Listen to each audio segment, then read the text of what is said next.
as Trump says, as MAGA says, was literally being abused by virtually every nation on earth. Because that's what the Trump administration, whether we're talking NATO, whether we're talking countries we have a trade imbalance with, whether we're talking Iran, the aspect of MAGA and Trump was that every single country on earth was taking advantage of America. I want to hear from you folks. Do you believe that? Now, before we get into the taking of calls, I'm going to ask that you tap the screen, get the likes on up to 10,000. I do want you to hear this particular clip, and I found it interesting. I'll get your opinion on it. So talks fell apart over President Trump's plans for up to 50% tariffs on about $20 billion worth of Canadian imports. I'm talking dairy, wine, hockey sticks, not a lot of stuff, but it is symbolic. And Mark Carney said, you're not going to do me that way. Those tariffs went into effect on Saturday. In response, Canada said, guess what? We're going to hit you back dollar for dollar over the next few weeks, but that's not all. Today, Trump said as of January 1st, we're going to see these tariffs on cars, trucks, and steel, the major stuff. For me, this is why I think this trade war is uniquely stupid. First of all, it is going to make life for everyday Americans more expensive when affordability is already a problem heading into the midterms. And speaking of midterms, how do you think Susan Collins of Maine and Mike Rogers of Michigan feel? They're trying to get elected in November. This is going to crush their two states. And here's the other thing. Canada is a major trading ally and the U.S.'s second largest trading partner after Mexico, putting even more strain on what has been a historically strong relationship. To me, this is another example of Trump's fatal misunderstanding of foreign policy, just like how he's got us in this situation with Iran. This belief that we're the strongest, we're the biggest, we're the toughest, we're the best. So everybody is just going to have to get on their knees and roll over. Well, that's not how things work. And now here we have ourselves in another situation that was absolutely unnecessary, is only going to hurt both Canada and the U.S. Now, it's not unnecessary if Canada was ripping us off. It's not unnecessary if it'll make things better for America, bring in jobs and help the economy and bring in money. But it's up to you whether you agree with her or whether you believe that Trump, what he's saying, is correct. What I want to ask you folks is simple. Do you favor all of this tariff wars that's going back and forth? Do you believe America will come out on top? And I made a video, and I'll go to the box right after this. We're over to 10,000, but I will. I made a video earlier in which the whole notion of America against the world is somewhat concerning. I do wonder if this stuff will not come back. But the video I made is in regards to American superiority.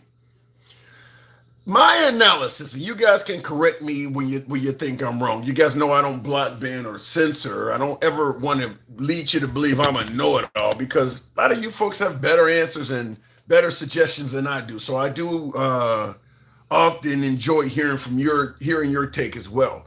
But American superiority, I think, is something we're starting to see, and it's coming from the right, in my opinion.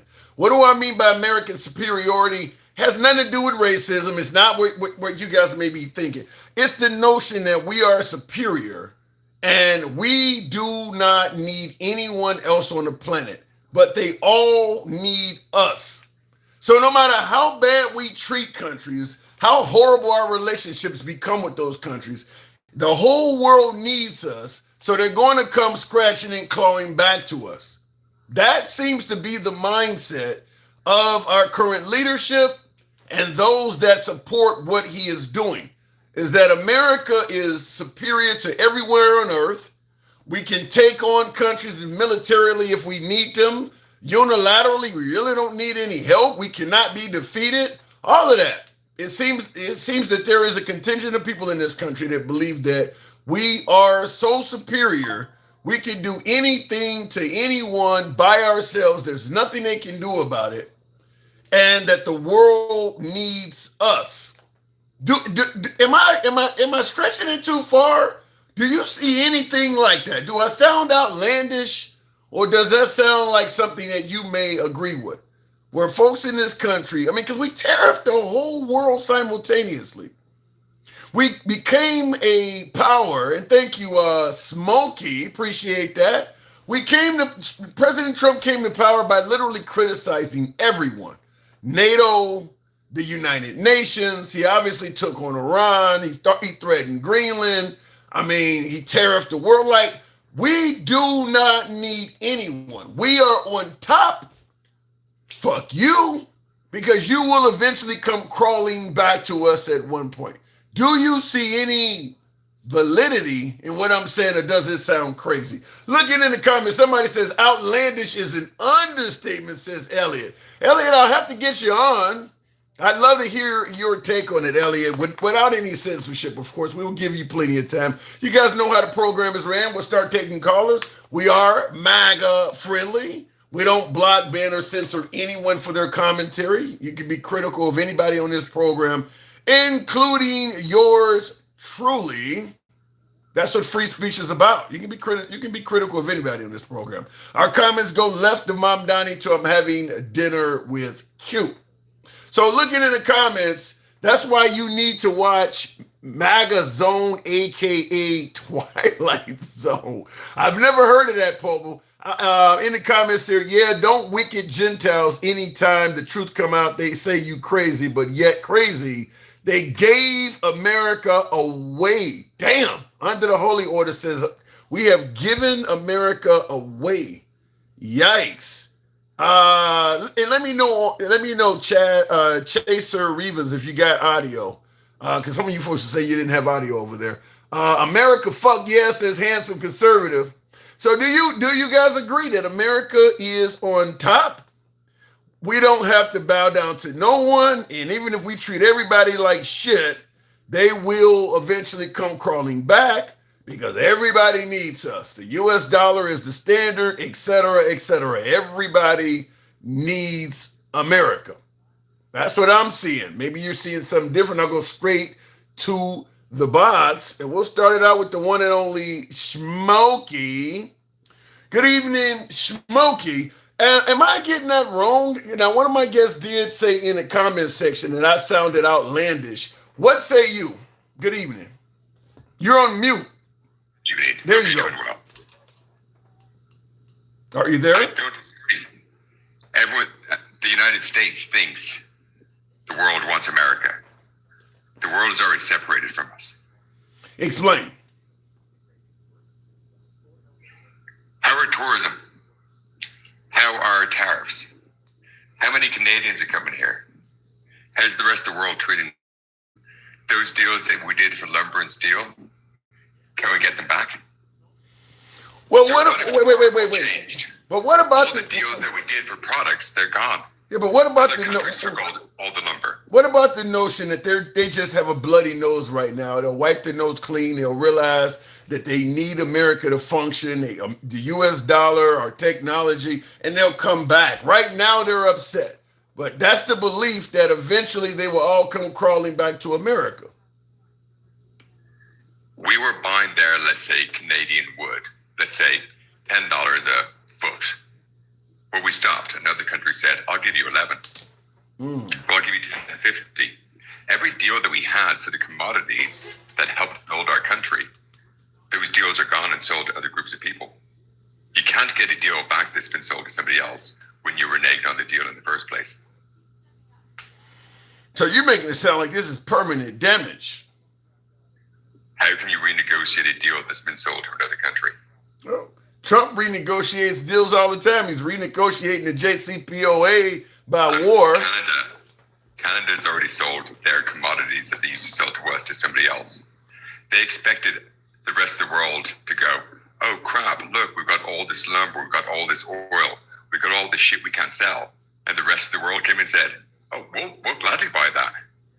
And we'll even be better to trade with. We'll be nicer, we'll be fairer. Sure, we'll even be reciprocal. So everything that we used to buy has been pre-sold to somebody else. Then I got to ask this question. I had one of my MAGA friends I was talking to earlier today said, look, right now, when you look at inflation in the country and the price of gas, we're not super happy, but for the most part, Americans can survive. What I want to ask you is, if things are as bad as you're saying, why are things in America still somewhat manageable? They're not manageable. Everyone just missed the structural shift from the company store. You guys call it credit. Who in this country doesn't owe the books? Wait, repeat that. Repeat that again. Who doesn't owe the books? The credit system is just the company store. So everyone's overextended. Everyone's in debt. Can they survive? If you look at the ratios from 1960 to now, a family of four with one person working could actually have about 30% of their income left over, owning their house, their car, education, healthcare, all of that. Yeah. Up to now, two parents working, you're about 60% in debt. Healthcare has increased 10,800% since 1960, but revenue and income has only increased 1,900%. The ratios have been skewed towards the corporations. Wait. Because it goes back to Now I got hold on. element. I got a clip of you saying that before. Give me those numbers again. You said healthcare has increased how much? 10,800%. Jesus Christ. And wages. The median income at 1,900%. I'd have to look it up to make sure you know what the hell you're talking about. I don't doubt it. Just go to AI and ask, do a structured comparison from wages from 1960 to now, healthcare from 1960 to now. Yeah. Gas and food you'll find are fairly on par, but it's going to be education, housing, healthcare, cars.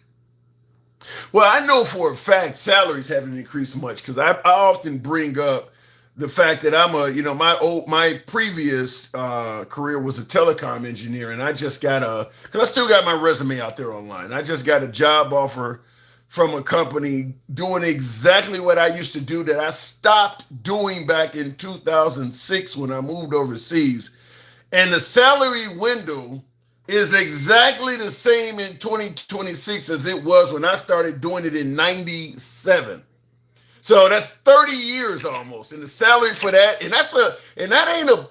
that's actually a livable wage job. And I'm like, wow. I mean, the salary hasn't moved in 30 years for a telecom engineer. I was really surprised. So when you say wages 1,900 in healthcare, I see ratios. Look at the ratios. Yeah. One thing has stayed stable. Everything else has increased, and it's been corporate growth, corporate wealth, corporate greed, price gouging. All while Congress has never prevented it. Why does that? Wait.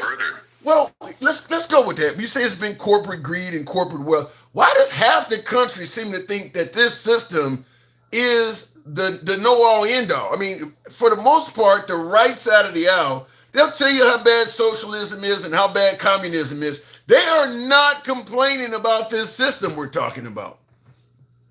Because they benefit from the lack of our knowledge. Because communism, socialism, neither system work. Logic works. Capitalism with capitalism without ethics isn't capitalism. We're not in a capitalist society. Everyone believes the buzzwords that are given. America, women, all this stuff, but you never fact check anything. Is that how we're operating? It's United States, person. Why can a corporation be a person? Why can they be the people? Why can they vote in Delaware? They don't have to even be 18. Yeah. We've lost control of people, person, citizen, and corporations have got full control of those three words in the Constitution and law, where we argue for them to give us permissions and we beg for what they might hand us, all while we never ask, where's our money? So what is your solution? Because before we continue, I want to get your solution to what you're saying right now, but one of our questions is 3 to 5 things you believe America needs to fix immediately. But what is your solution to capitalism with basically no checks and balances versus folks who are now leaning towards socialism? I don't think anybody's leaning towards communism. I think communism is simply being used because from what I heard in one news report is that the folks on the right, they've been advised that socialism is no longer a scary word, but a lot more Americans are frightened of communism. So they're now calling people communists. When you got people who are openly campaigning as socialists, they're not even calling them socialists, they're calling them communists. Nobody's campaigning as a communist. They're just using it because they know Americans are scared of it. But what is your suggestion on putting this on the right track? Everyone take a big step back. If you think 2 + 2 = 3, every equation afterwards is going to be wrong. And if your life and everything is based upon a flawed equation of 2 + 2 = 3, You're getting robbed and somebody else is getting more. You're the mark. So are we America, color, gender permissions, or are we United States, people, person, citizen? Once you reset that equation, and then you ask, can an act amend the Constitution? No. Oh, so the president's got no tariff power? No. War power? No. Do they have any power? Power of pardon. Maybe if we get back to actually amendments and we enforce the rules of the game, because everyone's complaining, oh, we're losing. It's because don't want to use the rules of the game, because it might call out your side. It might be uncomfortable that we have to realize we were conned.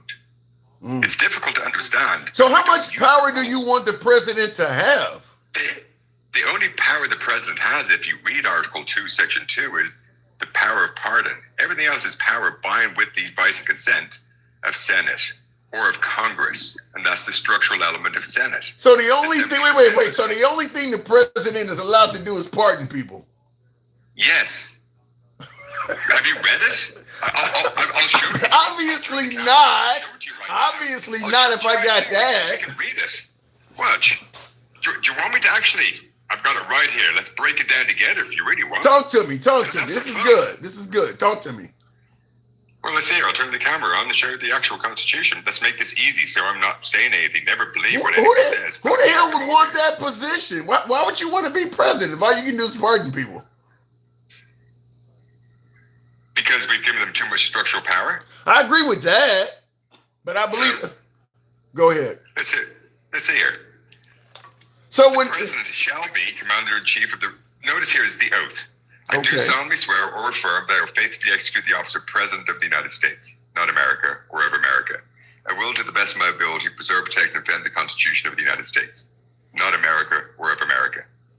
The president shall be, not is, shall be commander-in-chief of the Army and Navy of the United States and of the militia of the several states when called into actual service of the United States. The power they have, he shall have the power to grant reprieves and pardons for offenses against the United States, not America or of America, except in cases of impeachment. He shall have the power, by and with the advice and consent of Senate, to make treaties, provide 2/3 of senators, to nominate, by and with the advice and consent, by and with the advice and consent. The only other time he can do is, so he shall from time to time give Congress information on the state of the Union. He shall have the power to fill up vacancies that may happen during recess of Senate, which shall expire at the end of the next session. So temporary power. That's a lot more than pardons. Your reading makes it clear he has a lot more power than pardons. No. Yes. Senate. To put in the Supreme Court justices requires Senate approval, and then he signs it. Well, here's why I'm saying that. Once he gets, he doesn't have the job to say, do my bidding.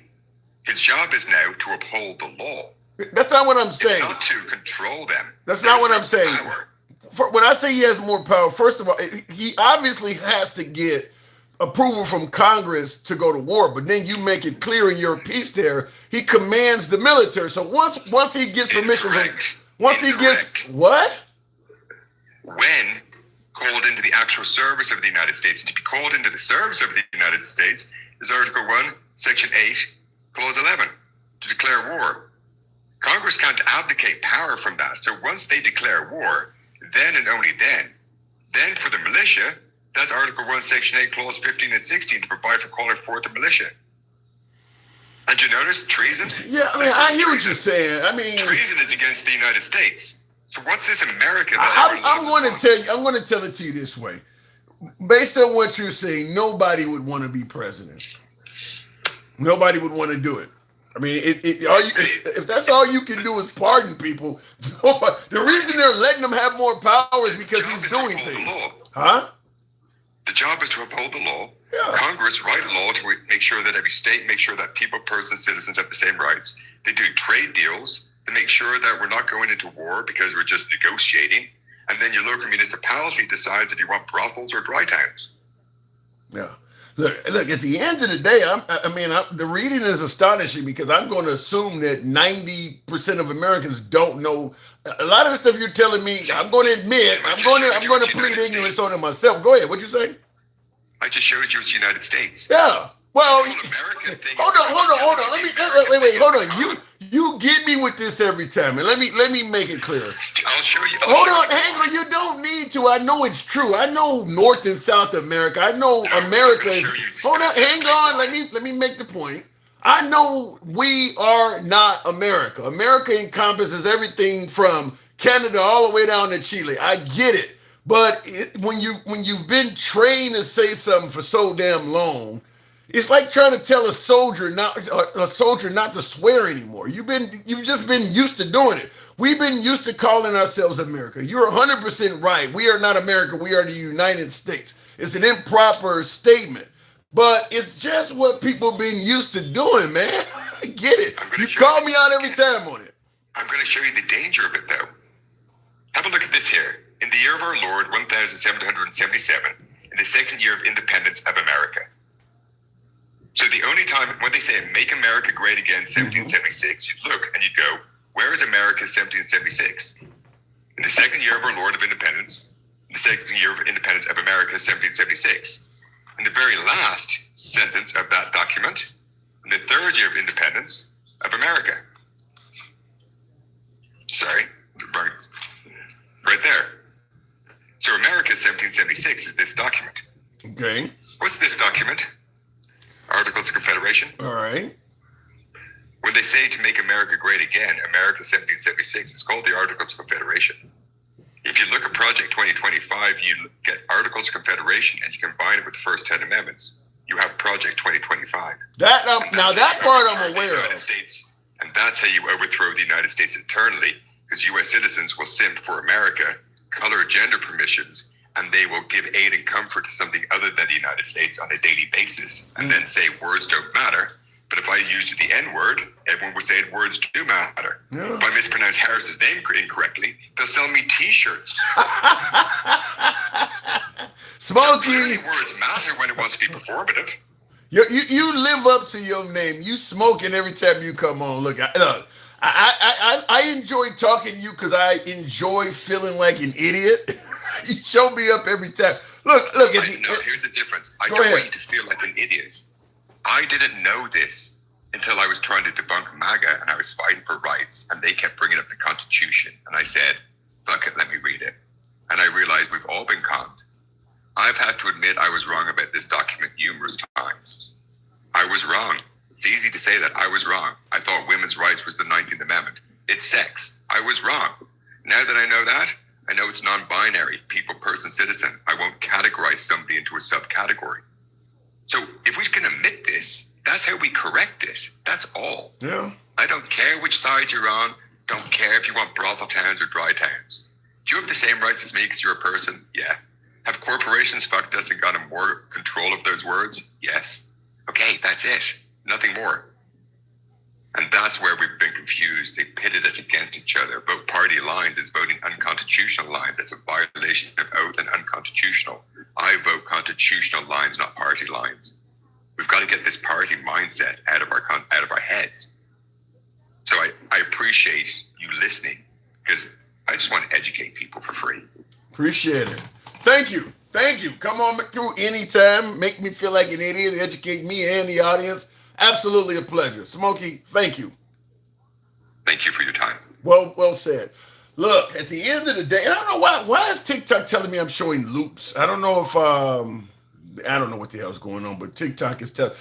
TikTok. By the way, let me make it clear to you folks: if TikTok goes down, we generally continue. So we're on the Handsome Liberal on Clapper, Handsome Liberal on Substack, Instagram, YouTube, and then of course on TikTok. But the censorship on TikTok is so great that oftentimes now when they take the program down, I just continue on the other apps, because we can take callers on Clapper, we can take callers on Substack, we can take callers on Instagram. So we got 3 other platforms, and I'm about to go on Twitch. Twitch is another one we're going to start using. So I don't know why the censorship on TikTok is so significant, but I just want to start going around it, because it just censors you. I get some of the weirdest shit. Like, it's already posted some stuff and said that what he was saying, they were flagging what my last guest was saying. No, none of the other apps, which all of this information is going into all the other apps, none of the other apps have any problem with what he was saying. But TikTok is already talking about his flagging it. Anyway, tap the screen and continue on. In the comments, exactly, our Constitution needs to be followed. Somebody needs to remind Donnie. It's not just Donnie, Juanita. What he was pointing out, I mean, my guess is just about all of them have violated the Constitution in some way or another. I mean, you heard him saying that the president only has the power of pardon. So all those executive orders, you remember Obama saying I won and I got my pen, all of that stuff. He's talking about all of it. Now look, no matter what other politicians have done, whether it's, certainly when it comes to expanding their power, Trump's taken all of that to a new level.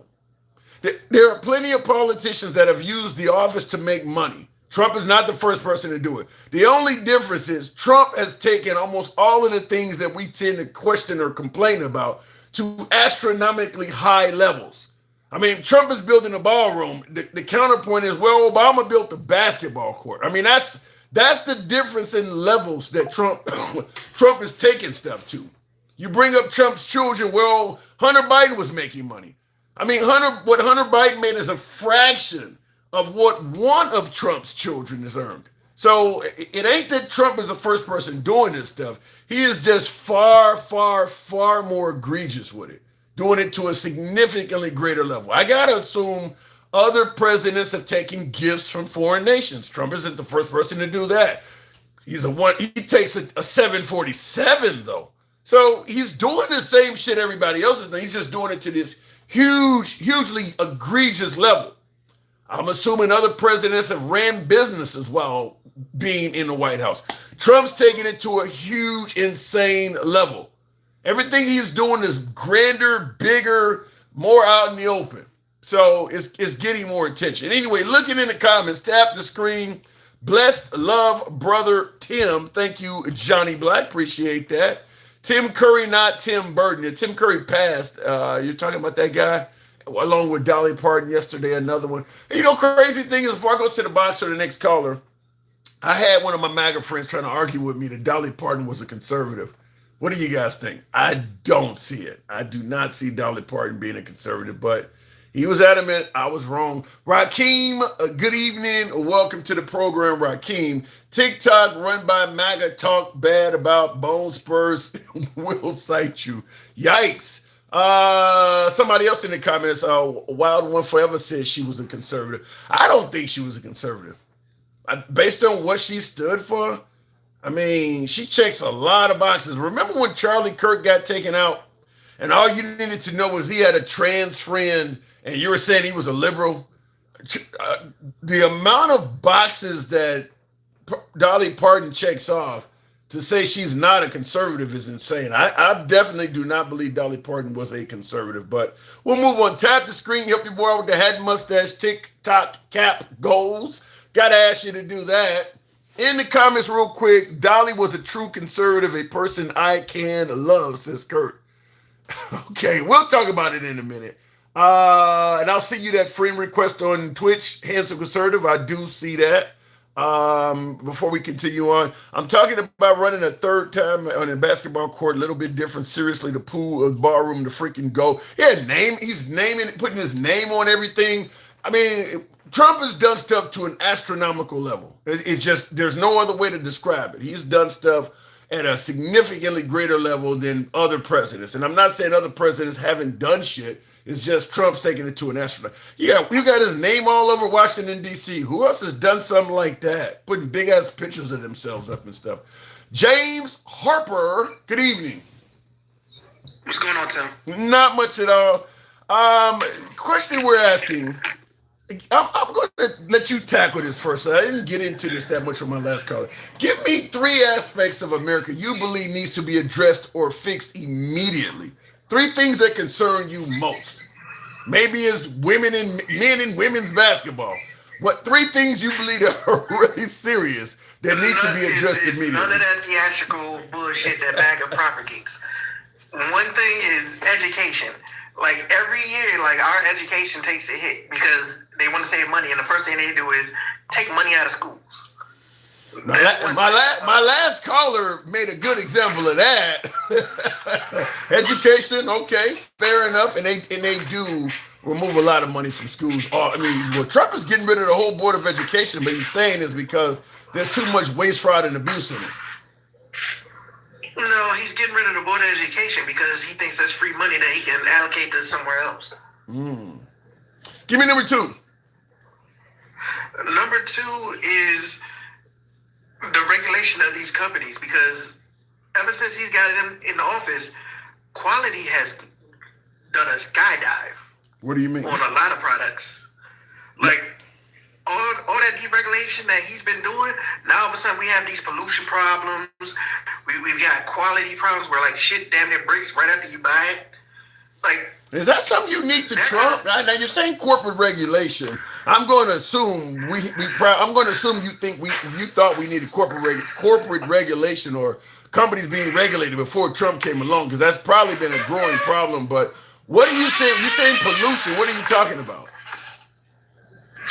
Okay, so remember, before Trump got in, things like the EPA and OSHA had teeth. They can actually keep these companies in line where they're not just dumping shit around, or they're not being wasteful. But now that he's in there and he's like, oh, I'm going to deregulate all this stuff. Yeah, these companies are making money, but now as you're seeing now, with like, especially with these data centers, electric bills the electric grid is getting overtaxed. You got people complaining about their well water and like their water supplies actually being polluted. Those kind of things. And then when it comes to like our food quality, how is it that he gets in office and all of a sudden we have like this massive amount of recalls that we got to do because all this stuff that was previously being kept in check and not being allowed inside the country, all of a sudden all this stuff is like coming in now. Is that unique to Trump though? Because we had an issue with eggs under President Biden. That was a huge issue under Biden, was eggs. I mean, so we had food that you couldn't fuck with then. Yeah, we had that what is it, like a bird flu or something like that? Yeah. And what did they do? They held back on a product, and it took what, like a couple months for them to like the supply to come back up? Because I mean, how many eggs does a chicken lay in every week? I don't know at all, but the price of eggs was up a lot more than a couple months. I mean, that went on for a lot longer than that. And then also when Biden, a lot of things that Biden was going on, every time there's a disaster, yeah, prices go up, but they don't. How often do they really go back down to what it was before that disaster? Well, and that's the corporate regulation angle of things, is that once they get you used to paying a higher price, like even Trump himself is complaining that the gas companies are gouging us. He's saying that the price of fuel should not be as high as it is right now. Now, I don't know if he's actually doing anything about it. He's telling people that he's going to go and demand that the fuel companies stop gouging and bring down the price of fuel. But he also campaigned on doing the same thing with the healthcare industry, and nothing came out of it, because he said the healthcare industry was price gouging us as well, and if he got elected, he was going to make them be fair with the pricing. None of that happened. So, I mean, I agree with you. The prices don't come down. In the same breath, he told them, hey, you give me money, I'm going to get rid of all these regulations so you make more money. So how's he going to let them make money, but still tell them like, oh, you need to bring your prices down? That's a problem. I mean, that is a problem. Listen, at the end of the day, one of the things I was saying, I heard this from a lot of my beloved MAGA, and while I thought it made a little bit more sense than I do now, which was Trump became president, and unlike many other presidents, he had a lot of his own money, so you didn't have to worry about him being on a take, to the point where he wasn't even taking a salary. But now, hold on, hang on. Now we see that he is really hyper-focused on making money. So that really turned out to be wrong. Right, and the funny thing about what MAGA was saying, yeah, he didn't take the presidential salary, but he was making 10 times as much as that every time he went on one of his golf trips. And we all know he spent at least 25 to 30% of his first tour going on vacation. How is he making 10 times more on a golf tour? I mean, he's entitled to unlimited vacations, basically. How is he making money from that? because he goes to his own properties and he charges the American government every time he goes to those properties. Yeah. Because remember, when he goes down there, all his staff has got to go down there, and it's Secret Service has got to go down there. How the hell could that be legal? I mean, listen, how could you, if you got a hotel and you become president, how the hell can you say, I want to stay at my hotel and bring all the Secret Service detail to my hotel and then have your hotel charge the government? Huh? It's a violation. Yeah, that's bad. That's and then you gotta remember, whenever he goes overseas, if he has a Trump property over there, then he makes his people stay at that Trump property, even if that means they gotta travel almost an hour from there to the event that they're supposed to be going to. Yeah, that's real bad. I mean, and you don't hear MAGA saying anything about that. You want to talk about, this is what I said about all presidents make money off the position. But this is obviously way more than anything Hunter Biden made with Burisma. And you don't hear them say nothing. I mean, you should not be able to let them stay at your property. Your property should not be receiving government checks based on you having people stay there. That's crazy. And when you talk about that, you're talking Burisma, but you don't talk about how Barron Trump, he was doing inside trading with his Bitcoin. Don Jr. and Eric Jr. both got drone companies, which miraculously after they became, I don't even think it was a week after they became the president on those, that I heard both about of those got government contracts. And those contracts were worth billions. Yeah, you can't. There is no explanation for why 20-year-old Barron Trump is getting no bid drone defense contracts. I mean, that's really fucking bad. This dude ain't got no. That's what we were saying about Hunter Biden, is that he got a job that he had no experience for. That was a whole outcry about Hunter Biden. Barron Trump has no experience for this stuff. I mean, there's no way he should be getting that. Exactly. Like none of the stuff that's going on. Like normally, like if this was Biden, MAGA would be in an uproar. They would be calling them the crime family, and these guys are abusing the office. But the first time Trump came in, what's the first thing he did? He put the presidential seal in Mar-a-Lago as product to be sold under their thing.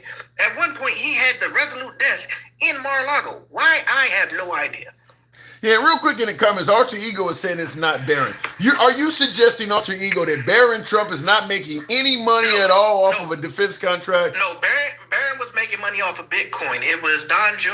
and Eric that was doing the drones. Okay, he's older than Barron Trump, but he still has no reason, he has no experience or anything to be doing that. So, okay, you change the name, that doesn't make anything different, though. And in the comments, you've been saying crazy shit this entire life. First thing you was talking about is the British Empire is trying to take over the world. The British Empire ain't been doing shit for 300 years. Why did you bring that up? Who said that? Snowbird. Well, yeah, I see him in the comments. I see him in the comments saying the Prime Minister of Canada is being controlled by the British Empire. No. They are a Commonwealth country. So was Australia, New Zealand. There's a bunch of countries, South Africa, but they are not controlled by the Brits. They are a Commonwealth country. In the comments, Snowbird also said, show us proof or shut up. What's funny about that, how could you be a Trump supporter talking about proof? You know what stuff Trump says that come with no proof? If you're voting for Trump, you can't ask for proof. Real quick, hang on a second, James. In the comments, Forever C10 said, that's why I've been missing. James Harper, I haven't heard from you, brother. I love the James, Dencal, Mike DeBoss, Travelman, Lewis, love the cruise, sharp men. And of course you, Tim. Goddamn, I'm in last, but I'll take it like Rosa Parks. So, go ahead. Thank you, Forever. But see, another thing that this crazy woman has said was the military asked Trump to run. That is what? Military. What? Who's this representative that asked Trump to run? Because he said this in his inauguration. In Trump's mind, he's 6'3", 240 pounds. So anything he says is fucking out of this world.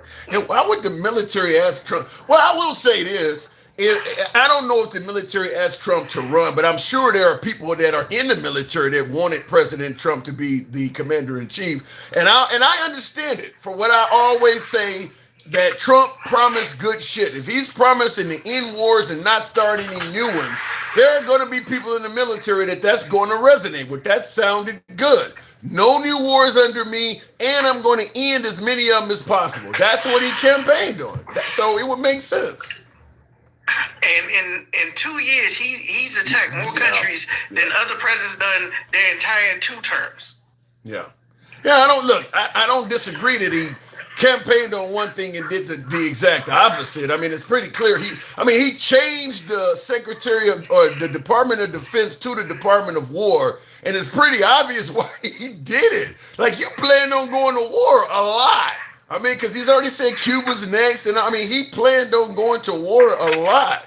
But speaking of which, how do you stand with my statement earlier during the monologue that there are folks in this country that have what I call an American superiority complex, where they just think America's so superior that we can do anything we want globally, and people just have to take it because ultimately they all need us, and they're eventually going to come crawling back. They're delusional. They're completely delusional. Because if they haven't been noticing, all the countries that we've been antagonizing that used to be our trade partners, they start trading amongst themselves and cutting us out. Like, it's getting to the point that what made us as strong as we were, because our dollar was the trade value for everybody. But the fact that Trump is doing all this stuff, he's making it possible for things like BRICS to take over being like the number one currency everywhere. I was going to ask you that. Do you think because one of my MAGA friends I talk to all the time, that we get into debates, and he favors what Trump is doing because he says that even though it may not look good on its surface, the whole goal is to maintain the strength of the U.S. dollar. Do you believe what Trump is doing will ultimately keep the U.S. dollar on top? Doesn't sound like you do. No, since he's been president this second term, we've already lost strength on the U.S. dollar. No. Like, all these tariffs and trade deals that he swear up and down he's getting, but we don't see not a near written document. Every country that he says he's got to deal with, they all say the same thing. I don't know what he's talking about. We haven't had no deals, or if he does say we have a deal, it's a deal that's already been done before he even showed up in office. Like, he has no idea what he's doing. He's that useful idiot that all you gotta do is compliment him and pat him on the back, and he'll go along with it, whatever the fuck you want to do. Yeah, that absolutely seemed to have worked for Natalie Harper, whatever her name is, because that's the only reason she's in this circle. Is she's been doing exactly what you're talking about, patting him on the back and telling him what he wants to hear. So that does have some value to it. Go ahead. I'm so glad you brought her up. Remember how all the MAGA was talking about Trump is the president with balls? How are you the president with balls, but you hiding in a container and getting snuck out of the goddamn country? No, that's a great question. Wow, that's a great question. They have said that he went to meet North Korea with very little security. He met him on his terms. He ain't scared of Putin. They have said that he's the president with balls, and now he's hiding in a. Yeah, that's a great point. Wow. He's hiding it in that. Like, now everywhere he goes, he has to have like some kind of anti-air sitting there going with him because he's afraid they're going to shoot at him while he's golfing. Like, he's turned DC. DC is damn near under martial law with all the National Guard and all the extra security because he's afraid of the people that he done pissed off. Yeah. Well, I think it's finding out that Iran has a lot more capabilities than Venezuela. I really believe that he greatly underestimated, at the behest of Netanyahu perhaps, but I do believe he greatly underestimated Iran. I mean, we can beat Iran if we go full gung-ho, boots on the ground, nuclear weapons and shit like that, but outside of that, Iran apparently has a lot of options. And Snowbird, if you've never been in the military, you can't talk about shit because anywhere Air Force One goes, there is a squadron of jets that goes with it. Not to mention all of the anti-air capabilities that plane has. The fact that he decided to hide in another plane and run away under disguise tells you how much he's afraid of his own life. He should not be president. Well, we can't go that far yet. We got to see what he's capable of. He got 2 more years. Trev, I got to move it on, James. You were missed. Come on back anytime. Thank you. No problem, Tom. Anytime. And by the way, I'm asking 3 to 5 things. I didn't get the third one from him. 3 things that you are concerned with and need to be addressed in this country immediately. 3 things that you believe we may be on the wrong path. It could be Biden related as well, because immigration is certainly something people think we're on the wrong path and that Trump is fixing that. I mean, it could be Biden related stuff as well. Could be LGBTQ stuff. There's a lot of anti-trans talk going around. A lot of folks believe the Muslim community is getting too many provisions. A lot of folks are afraid Sharia law. A lot of folks believe Sharia law is a major threat. So it's not just stuff happening under Trump, because some folks believe Trump is fixing some of those problems. So we're talking 3 to 5 things that America, you're concerned with in this country that need to be addressed immediately. In the comments, somebody said America is broken thanks to President Trump. Yikes. And there was a super chat I wanted to respond to that disappeared. And I do apologize if you sent the super chat and I didn't read it, because YouTube has moved it off the screen. I just was looking at it. But continuing on, and help you boy with the head mustache TikTok cap goes. You guys know how we do it. America is back. United States is done, says Smokey.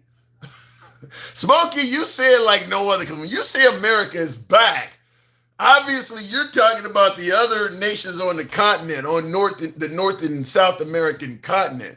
He says America is back. United States is done. Yikes. God, I never felt so small in my life. Yikes. Tap the screen. As I said, help your boy with the head and mustache. Get us up to 80,000. Instead of trying to fix the country, they want to just destroy the whole world. What would be the purpose of that? What would be the purpose of destroying the world you live in? I'd be curious to know. United States has fallen from 3rd to 12th on the ranking of nations. Well, I would be curious to know what metrics they use to rank the countries, but I can believe it. I mean, there's a whole lot of error. I think America, we probably are near the top in terms of being able to climb the social status ladder, and it's getting harder to do that. But America still is one of those countries where you can be born dirt poor. Let's take J.D. Vance, for instance, or even the late Dolly Parton now. You can be born impoverished and you can climb the ladder. Sky is the ceiling. It is harder now to do that, though, as the years have went on. My first guest, Smokey, talking about the lack of corporate regulation and greed. It's harder to do it, but I think we rank high in that area. But once you get away from being able to acquire wealth, other countries start dominating us. Happiness index, healthcare, education, life expectancy, literacy rates. I mean, there's a lot of things that we get dominated. Lifespan, all of that kind of stuff. We're not number 1 in any of that stuff. But a lot of Americans think we are. We're not. Freedom, we're not number 1 in that either. A lot of Americans, we're the most free country on earth. No, you're not. Tap the screen, looking in the comments, name a better country and why you don't live there. Well, first of all, Aaron, I'll tell you the number one thing in regards to, you said, name a better country and why you don't live there. It's not easy to migrate. Migration let's say, for instance, you decided, or let's say I decided Sweden is a better country than America. And by the way, I do think Sweden has a whole lot of aspects that is better than, I can't just pick up and go to Sweden. Not only does it cost a lot of money, that there's no guarantee they'll let me in. Certainly at my age, I don't have any, I'm not a physician or a nuclear scientist. You can't just fucking leave. And MAGA needs to understand it, because they're always telling people to leave the goddamn country. You can't just leave your country and go to where you want to go. There's a lot of other countries that have border security just like Trump is providing in America. So you can't just leave like that. But it sounds good for you guys to say that. Yes, because they control the borders. That's why they have nice stuff. Now, we had nice stuff in this country when you were claiming that Biden was for open borders. We still had nice stuff. Immigrants ain't coming here and taking away your shit. If somebody break in your house and steal your shit, there's a really, really good chance, sky high, if you're a betting man, Poly Market, Bet your money that that person was born in America and they are a U.S. citizen. That's who is fucking with most Americans. It ain't immigrants. Somebody do something to you, as chances are they are an American citizen. Going back to the box, Stick the Ruler. Good evening, Stick. In the comments, it's not just the cost of maintaining our troops and equipment out there, and worst of all, the cost of all the damage to Iran has inflicted. And they don't talk about the damage Iran has inflicted. They do not talk about that. Stick, good evening. Hey, what's going on, Tim? Not much at all. We're going to talk about the simple question in regards to fixing America. Well, first of all, do you think there's any issues with America, or do you think maybe Trump has us going down the right path? No, I mean, when the country's insolvent, because this country always wants to talk about money, they don't want to address the racism problem. So if we're going to talk about money, let's talk about money. We're insolvent. Just like your previous guest came up and told us about the Constitution and how we look at it and perceive it, and it's not nowhere near what you think it is. However, the people that are in Congress / the Senate have to do their job for it to be complete as it's written. So if they're not doing their job, then he's just mulling over. And then on top of that, if the Supreme Court do the same thing and since rule in his favor, then it is what it is. Well, I mean, look, some of the stuff you're talking about, we've always been like that, right? Where the Senate or Congress hasn't, like we talk about open borders under Biden. I mean, obviously the government was not doing their job. Like that's always going to be the case, where it's never going to be a perfectly ran country, is it? Well, I mean, we're talking about a country where the founding so-called fathers that stole the Constitution in its entirety from the indigenous folks, they said something while doing something else. In other words, we the people, and then you turn around and say all are created equal or to be treated as equal while having slaves. So, I mean, none of that shit makes any sense, Tim. No. And for now today to be interpreted that, yes, we're all are free or we're all are considered to be equal, but then you still got to come around every 25 years to vote on people, voting rights that look like me and you. Every 25 years, they got to vote on that. Why can't it be if we were born in this country, it's a good point. Get the same rights as everybody else? What is that now? Just cue us in. What exactly are they voting on? You're saying since civil rights, like what he said, every 25 years they vote to make sure they vote to see whether or not people of color are going to have civil rights. No, not civil rights. Voting. Yeah, to be able to vote. Every 25 years they go over the Voting Rights Act, right? And they Congress and everybody, they say, okay, yeah, y'all can still vote. Why do we have to have that when you just say, well, you're a citizen and we're going by the Constitution and we're going by the Bill of Rights and anything else we got going on, and the language says persons born. Why are we talking about immigration? It's persons born. Just like your guest said, it's person. It doesn't say he or she. It doesn't say gender. It doesn't say any of that. It says person. Yeah, so we've talked about that on the program before, and yeah, I do have to agree. Why is that coming up every 25 years? I mean, either everybody has the right to vote or they don't. Why do you have to keep reviewing whether you're going to extend their voting rights, unless there's a possibility that one of these days we're going to take it away from them? Yeah, that's the whole point. We can pick and choose just like he's doing now. Yeah, we don't really want you to know that. Oh yeah, y'all calculated the numbers to get to the moon. Yeah, we don't really want y'all to know that. Oh, y'all had the Tuskegee Airmen and the Red Tails that defended this country and also never lost a plane. Yeah, we don't want to tell y'all that. It's so many things that this administration is showing how racist he is. I served this country in the military, and then to turn around and he gets the presidency, and then the first thing he do is go purge all the black generals and shit. Man, well, he didn't purge them all. He didn't purge them all, Stick. Don't you're making Trump out to be a little bit worse than he didn't purge. Listen, when it comes down to top leadership, yeah, he purged them. He purged them all. Top leadership. Not when I ain't talking about no majors. I ain't talking about no damn colonels and shit. I'm talking about maybe colonels that were supposed to be generals. Yeah, look. Either stay a colonel or retire. We're not giving y'all rank, right? We're talking about 4-star generals. One of them was in the Air Force.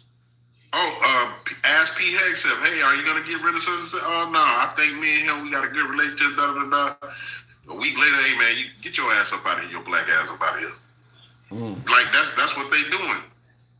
So I'm not gonna sit back and just say, oh, everything's hunky dory. He ain't no, he is. He's prejudiced. He's biased. He's racist. He's part of racism. He is the system. He's the system. He's not the socialism or the communism. No, he's all of that. See, he is the one that can combine capitalism with communism and be a dictator while also being a Führer and anything else that's bad and horrible. Sultan, I don't give a damn what he want to call himself. Emperor. Yeah, he king. Well, he's made it. I think he's openly stated people like dictators or something like that. And in the comments, Facts Only says, I just can't believe minorities are still supporting this administration. It's obvious how they feel. Ooh. Let's just move on. Tim, Go ahead. No. Don't run. What? What are you talking about? Don't fluff. You didn't say that. That's no wait. That is somebody's comment. It was said on the live. Listen, it was said on the live. I don't want you to fluff from this. I didn't fluff. I did not fluff. I'm gonna give you a scenario. Sure. I'm gonna give you a scenario. Sure. The scenario is this: you finna go to a Trump rally, right? I've been to a couple. I know, and that's exactly why I'm saying what I'm saying. On your way to the Trump rally, you notice that the street, which is a major intersection, is split into two factions. One faction is MAGA. Mm-hmm. The other faction is the left or Democrats, liberals, whatever you want to call it. Okay. Right? What are you getting at? So as you're walking down the street, before you get to where they're actually like in a Soul Train line, before you get up to the Soul Train line, all right, you notice on the right side of the street, you notice that you see people with the crooked cross, ooh, and small mustaches. Wait a minute. Hold on, though. That shit ain't that Trump rally. Hold on, hang on. Hold on. Ain't nobody with a crooked cross at a Trump rally. They don't show up with that stuff. Okay. So again, do you know that those type of people support Trump? Do you know that? I believe that, but they're not out in the open doing that. No. But so again, in my vision, me being me, and I know it, but I'm playing you. You know it as well. So again, you see the crooked crosses, you see the black boots with the white shoestrings and the bald heads and the black jackets. Then you see the other people dressed up as big Boy Scouts, with the blue shirts and the tie and the tan pants with the mask on. You see all of those people, and you understand and know who they are and what they represent. And then on the left side, you see black people, you see Asian folks, you see white folks, you see the community in the sense of the LGBTQ, however they say that, and then you also have people that were veterans and in the military and disabled. No veterans on the MAGA side. No veterans on the MAGA side. No. Those are the fake patriots. Oh, come on. That's not real. That's not real. You're painting MAGA out to be way worse than they actually are. I don't listen. They are, because they attacked the Capitol, and if any of them was veterans, you swore to uphold and defend the Constitution and to make sure that doesn't happen. So if you was a veteran, just like Ashley Babbitt, that's weird, right? Yeah. She went in there and did that, knowing and understanding that you are there to protect and defend the Constitution, not some person that told you he just so happened to be the president, but your service never told you to do some unlawful ass shit like that. Ashley Babbitt she got caught up in the moment. No. Ain't no caught up in the moment. And then we got okay, so we always do on the other lives that I be on, we do why are white tea men so violent in the United States, right? We also do why are white tea women so violent in the United States. What? And to show, yes, and to show the violence, I want you to think about this. Wait a minute. All of the Negroes doing drive-bys and shit in the hood, you gonna say white men about? What the hell? Okay, correct. Help me out. Help me, make me understand. See, now that's why I did that damn post when I was bored. That's why I did that shit. So help me understand this. I'm gonna help you understand the violence. We got women dressed up in pink right now, defending a woman that unalived her babies and then try to unalive herself by jumping out the window. However, she only ended up paralyzed. They're out there protesting with pink shirts on about this bitch. So all I'm saying is, Wait. You don't think we do stuff like that too? We don't go out there and protest on behalf of criminals. Carmelo Anthony stabbed somebody unnecessarily. It looks like stabbed the guy and the kid died. We out there defending him. Listen. Lesson that y'all white tea folks need to understand and learn. Keep your motherfucking hands to yourself. Oh my God. You can't kill somebody because they pushed you. You can't. If somebody pushes you, you can't murder them. He was in Texas just today, right? There's a DJ down here in Tampa. He got on the live a couple of months back, right? How about they said that the person that unalived him had the reasonable doubt that bodily harm could happen, so he had the right to stand his ground. Here's what I'm going to say. I want you to think about this now. Now the DJ is black. The person who did it, I believe, is like Middle Eastern. Okay. Considered to be white tea, pretty much.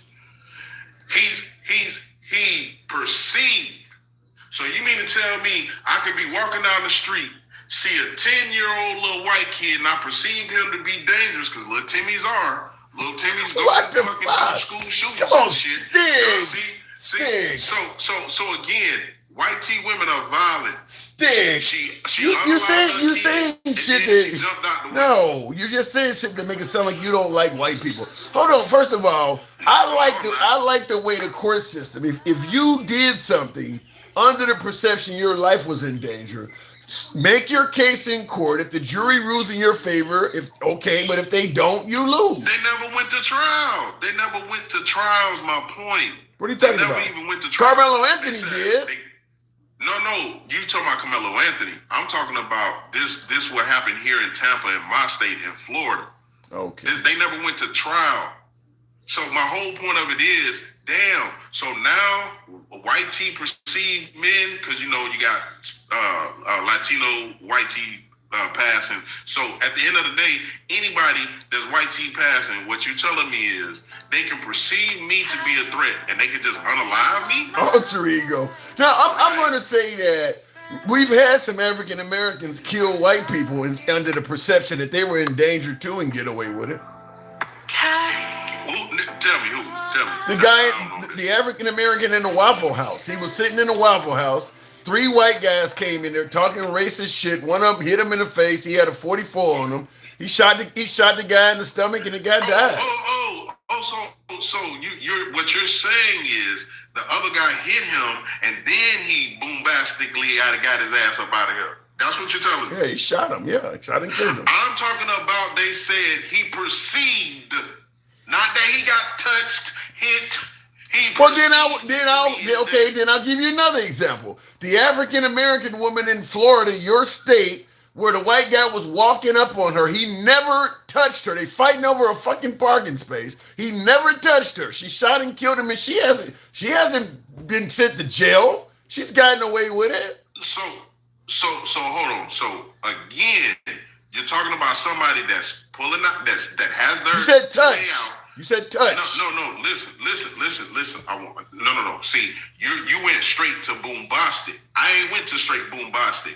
I'm going to straight. I'm giving you a chance to live, and you keep walking towards me while I got this Okay, big 4-5 pointed at you. You said perceived their life was in danger. Now you're moving the bar. I'm simply saying there are African Americans that have taken the lives of white people. And this woman is a good example of a woman that was allowed to take a guy's life and he never touched her. She perceived, and I understand why she perceived it, but I understand why she perceived it because he kept walking upon her. But what I'm saying is just like in some of these other cases, she hadn't been touched. So, being that you don't know, just like at this point, like Michael Rax don't know, you don't even know that the man was in his car. The man that got unalive, the black man that got unalive was in his car. He wasn't jumping the curb. He wasn't revving his engine. He didn't have his. He didn't touch her, Stick. You said somebody who shot somebody because they perceived they were in danger. Listen what I'm saying. You don't know that this man was just driving. He was going the speed limit. He wasn't revving up his engine. He didn't have it aimed towards anybody. He was riding by. What is your point? See, you don't know the whole. You don't.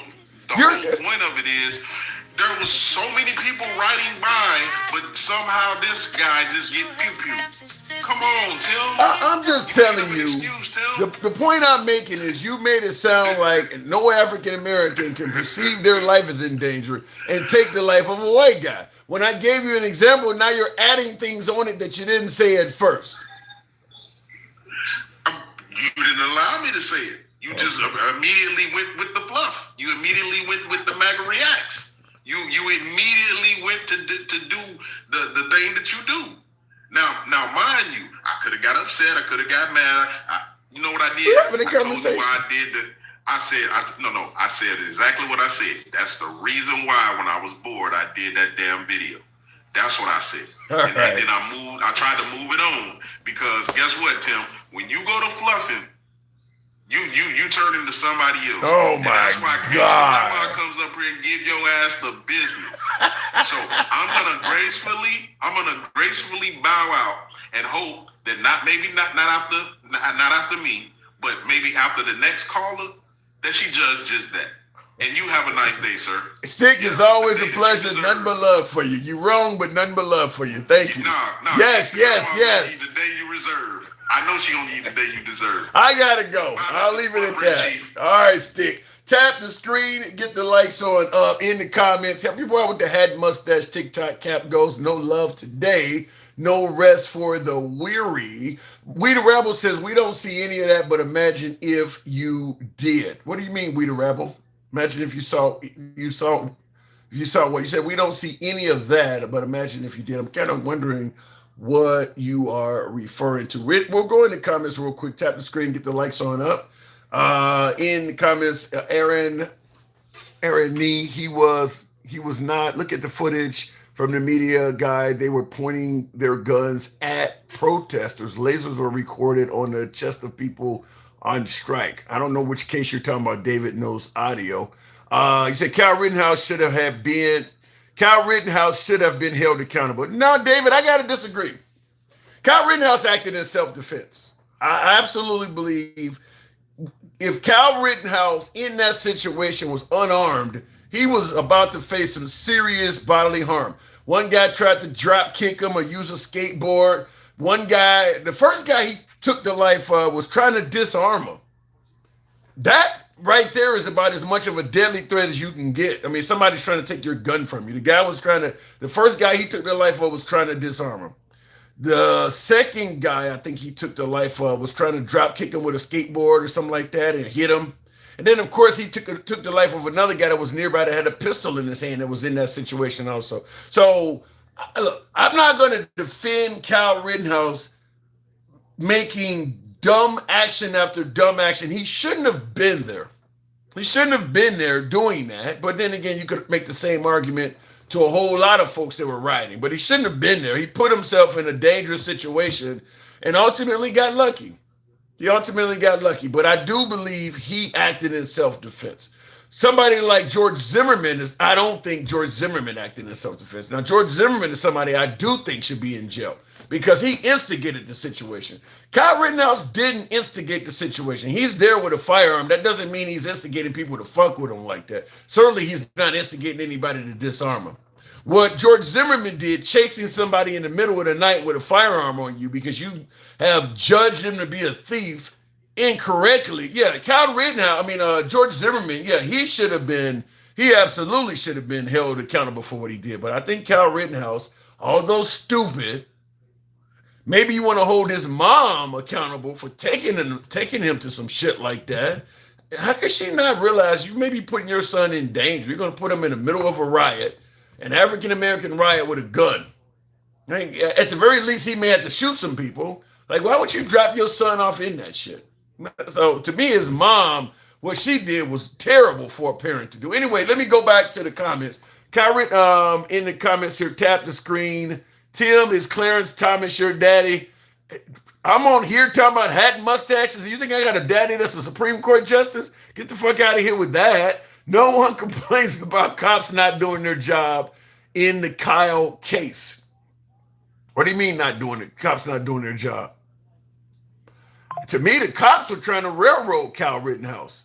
They were trying to withhold evidence and everything. They saw Kyle Rittenhouse as a way to make a mark, maybe with the liberal community, maybe with Black Lives Matter, maybe with the African American community. They actually was trying to railroad Kyle Rittenhouse. But they were trying to get that man, life or some long sentence. Yeah, what they were doing to Kyle Rittenhouse is wrong. And I think Kyle Rittenhouse was wrong for being there with a firearm, but what they did to Kyle Rittenhouse was wrong in my opinion. In the comments, bro, the judge paused for Kyle because he was crying. That's not justice. That's special treatment. You really think the judges never pause for somebody when they're crying? Only Kyle Rittenhouse, huh? I don't know about that. By the way, if you're watching us on YouTube, I need you to smash that like button. Helps out the algorithm indeed. Smash that like button if you're watching us on YouTube. Going back to the box, we'll make it happen with Gangsta Grandma. Good evening, Gangsta. Boy. Isn't your whiteness is just dripping? What the fuck? Just dripping, Oh, dog. my God. You are truly a sickening Uncle Ruckus. Like, yes, massa.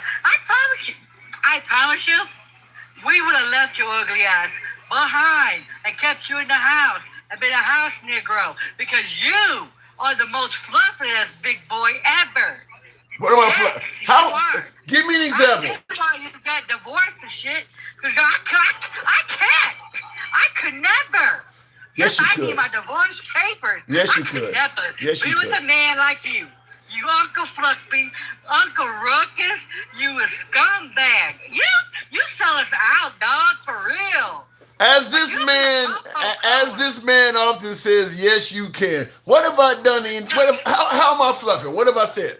Help me out. You are the biggest fluffer ever. A pawpaw on the line, a black man didn't do nothing, and you're trying to make excuses. You Uncle fucking Ruckus?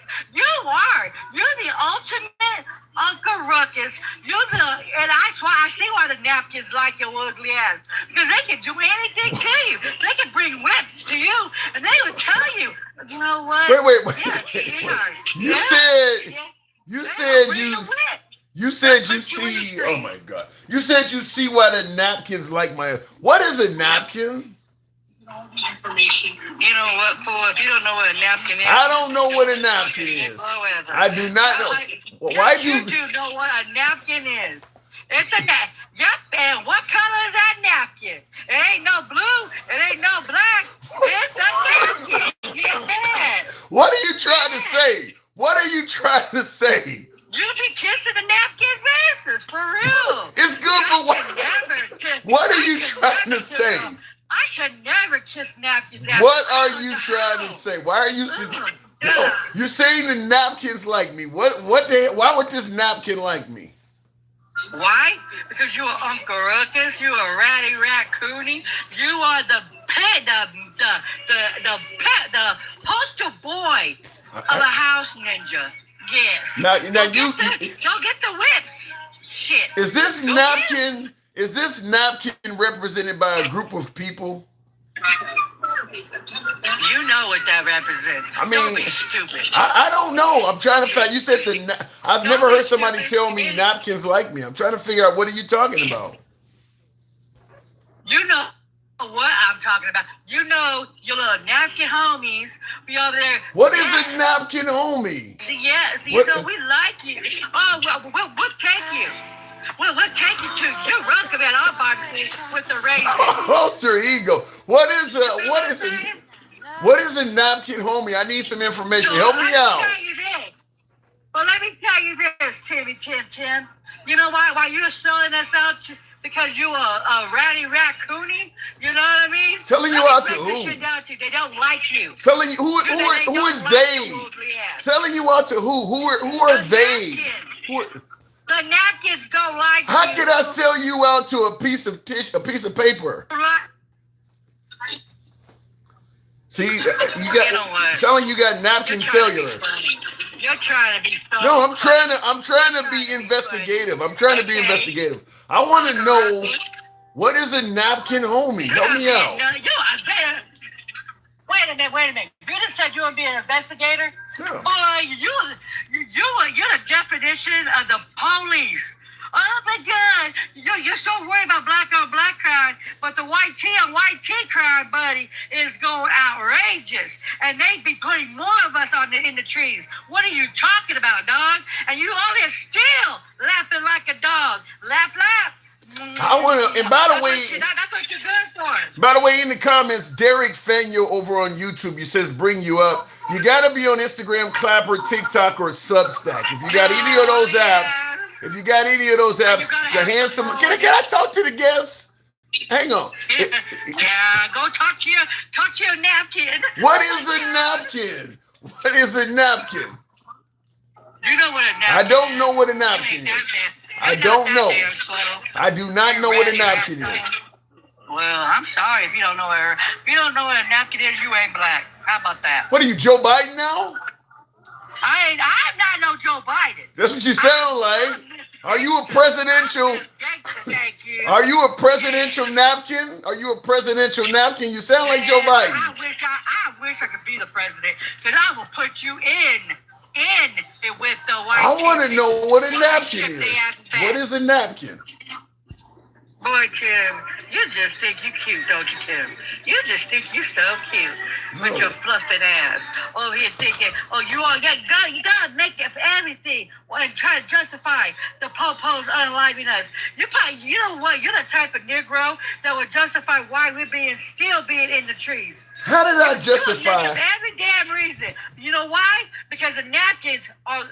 You want to be a napkin so bad, don't you, Timmy? You just want to be a napkin so bad, don't you? Don't you, Timmy? Alter ego said. I wipe my ass with the napkin. Okay, that's what it is. I wipe my asses with toilet paper and napkins. Same color, right? Yeah. Alter ego says we're calling people napkins right now. Do you realize that makes you sound racist? Do you think I give a fuck? No, because you're racist. You are a racist. You are a racist. Yes, you are. They are racist. Do you realize that they are coming for us? They're putting us We in the jail rebel, right says now. Uncle Fluff. The same people We the that rebel. voted for this shit. The same people that voted for this shit voted for hate. They voted for this shit. What are you They doing? know what But it you, was all but about. but you're I'm not racist. You you're know doing that. what you're You doing is they hate. voted for this shit. What yeah, you- you guys are racist. By the I'm calling way, you asses out. You napkin ass booty scratcher. I had a poll on my live the other day, and I asked my viewers, simple question: is Gangsta Grandma a racist? Over half the viewers said you're racist. I don't get Tim. See, unlike you, I don't give a fuck what the white man thinks about me. See, unlike you, I don't pander to the white tea man. Unlike you, I stand my 10 toes down and I call him out and I tell him, yeah, you a bunch of racist asses. You're the one that put us in this situation. You don't like our black and brown asses, and kiss my black ass. That's what I say. You? Yes, massa. Oh, come on to my show. You let them dog you out. You let them call you colored. You let them call you the N-word. You let them call What you is you? boy. What are you Yeah, doing? What? yeah, you let them do all that shit because you want to have validation shit for the white tea man. You just, Shut your ass up. you're gonna Shut tell your me, ass up. you're gonna tell me I let the white man call me all this. You just told me I was making love to napkins. I mean, what is that? You're dripping napkins, Pookie. You like Tom's hockey in their asses. You like it in the ass without the lube. That's what you like. See, I'm supposed to be a woman. I'm supposed to be doing this shit. But see, I'll never let a napkin touch me. I'm a virgin. I'll be a straight lesbian for that shit ever happen. Okay, another term. What is tonsil hockey? Well, you know what? If you don't know what Tom's hockey is, I mean, Negro, I think you need to go back to sex ed, okay? Because, honey, then you're vanilla for real. If you don't even know what Tom's hockey is, I can't fuck with you for real, dog. Because let me break this shit down again. Help me out. You Help are me so out. Help me. vanilla. Help me. Even your sex life is gonna be fucking vanilla. Everything about you is vanilla. Basic ass vanilla. So what would you prefer? Vanilla. Your skin color vanilla. Your attitude is vanilla. You a sellout queen. I mean, come the fuck on. And by the way, before I forget, Dolly Parton was never a conservative. She was writing for the blue. Because you know why? Because she was LGBT friendly. She loved our black asses for real. She gave $10 million to black communities in Tennessee. I never see fucking Donald Duck over there doing shit for us. Only putting us in fucking trees. Thank you. Well, Trump ain't putting nobody in the tree, but I will say I agree with you. People, Trump ain't putting nobody in no fucking tree. Quit that. Yes, master. Go get that. Who they? cover for us. Wait. You What? know, Where's your go proof cover. at? Where's your proof at? His people, the ones that voted for him, is putting us in trees. Well, why is all of a sudden black men getting unalived in the trees, fruiting us? Why is that? So you're Why is that, Timmy so you're suggesting that African Americans are being placed in trees, and you're blaming that somehow on Trump. How many has been so first? It has. I don't know. Recent one a few days ago. You know why you don't know? And you say you black. Negro, please. You a white tea man undercover. You know, like Whoopi Goldberg, like that one movie where he, what was it? Patrick Swayze. Yeah, Ghost. dog. Ghost. But it's Patrick Swayze. Yeah, Ghost. Boy, you were undercover fucking white tea man. For real, dog. Okay. Oh, golly. Based on what you said, and I see we the Rebel said I better step it up, get away from the vanilla and get butter pecan. It's a good one. That's a good one. That's a good one, we the Rebel. Sundown fucking flavor. You know, we had to do butter pecan back in the damn day. You feel what I'm saying? Yes. We had to do butter pecan back in the damn day. I love me some butter pecan, but at least it has some damn fucking flavor. I like chocolate. I like anything but the fucking vanilla. Vanilla At is least delicious. I know I got me some color. You know what? I got me some color on my skin. At least when I go on against a white wall, you can see my happy ass. You don't gotta say boo to me. By the way, vanilla is my favorite flavor, but I know it was. it's good ice Everything cream. vanilla. You would sweep it down. You would love the fucking snow roach. You would do a snow roach any damn day over a black fucking woman. You know another thing is about you? You would sell out. You really would. You would sell us out. If the slavery was happening again, you would be the type of Negro that would sell us out, call the po-po on us, because you know why? Black on black crime. Aren't you afraid of us? Get the fuck out of here. When it's the white tea man that's the most dangerous of them fucking all. Go fucking figure. Snow You would roach, sell out. snow roaches, Snow roach, napkins.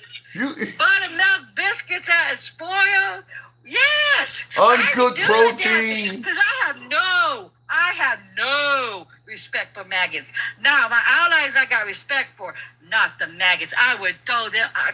I would throw more. And I promise you, if I had an ally on fire and a maggot on fire, I'll throw more gasoline on the maggot and save my fucking ally. Okay, let's move on from your racism and I want to ask you. I'm not racist. Yes, you I'm can. no, I'm not. See, Chip, just between me and you, You I are don't need racist. validation. You No, I'm not. No, are I'm not. If I was racist. racist, I wouldn't like my allies, you numbnut. You I are. do not There is. like the maggots. If I do take not your like statements, the maggot. Chip, I'm not like you. you I are don't racist. think I know because I'm not I'm not racist. like you, Chip. You I'm are not the one that racist. stepped on a white man. Oh, no, I'm not. No, I'm not. No, I'm not. No. No. if I Are took you your a statements, faggot? you racist. If I took your statements, Shit, you ugly if ass I nigga. took if I took exactly what you said, you can deny it. You can deny it all you want. You can deny it all you want. You racist. Ratty raccoon. You a ratty raccoon. How Okay. about that? You a Uncle Ruckus. You the type of Negro that will sell us to the fucking first damn white boy that you can find. You a They took down my guess. I'm surprised they didn't take her down sooner. Look, we believe in free speech, but I can't control the TikTok app. Here, let me just say it like this, because she's going to deny she's racist all day, every day. But let me find a Caucasian person saying exactly the same shit she is saying, just against African Americans that she's saying against white people. I don't think there will be anybody in the African American community that would not say that person is racist. Everybody would be saying that person that talks like that is saying all that stuff, is racist. But because she's doing it, suddenly gets downgraded to something else. Yeah, she's racist. She's absolutely racist. Look, I enjoy talking to all my guests, but she's racist. She don't like white people. And then when you question, well, I'm only talking about the maggots. No, you're tired of talking about them all. Tap the screen, get the likes on up to 120,000.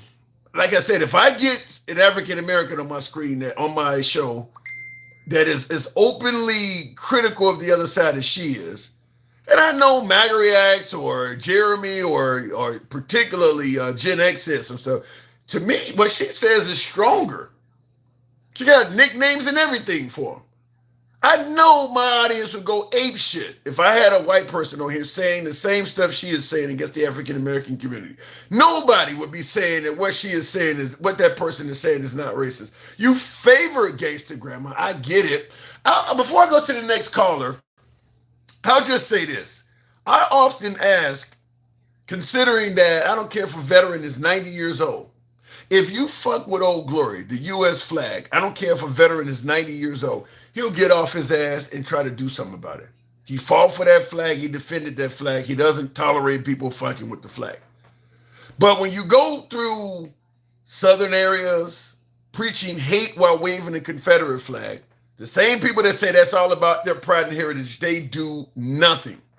They don't do anything. You can wave around the Confederate flag preaching hate all day, every day. And the same folks who say it's all about their family, their pride and heritage, they won't say nothing to you. They only show up when you're talking about taking down statues or removing the flag. So they know how to protest. They don't protest people preaching hate because they agree.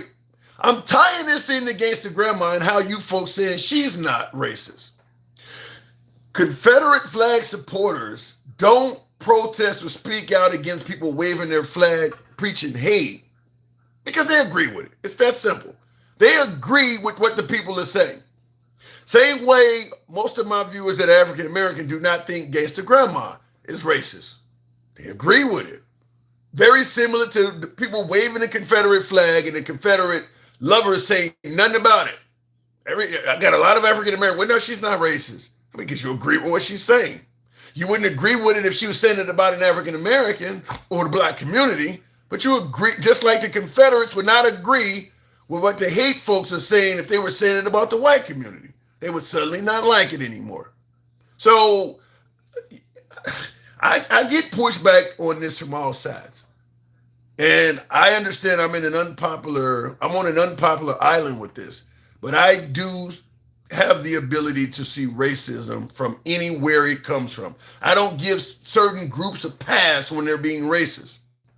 I know you can say some pretty racist shit about African Americans and MAGA's going to say it's not racist. Gangsta Grandma says some really racist shit about white people, and my African American audience is trying to say it's not racist. I can see it. I can see it when it's coming at me. Call it fluffing, call it whatever the hell you want, but I know damn well if she was saying that about African Americans, you guys would have a problem with it. Anyway, let me go back to the box, and somebody says racism is American culture. Yeah, it's about American as apple pie. Tap the screen, get the likes on up to 130, if you will. Help your boy out with the hat. I don't think I'm going to get many hat, mustache, TikTok cap goes with this show. I can see that. But it happens. Look, if I'm unpopular, I'm unpopular. That's what free speech is all about. I get guests that oftentimes are unpopular. We don't censor you because you have a controversial or unpopular opinion.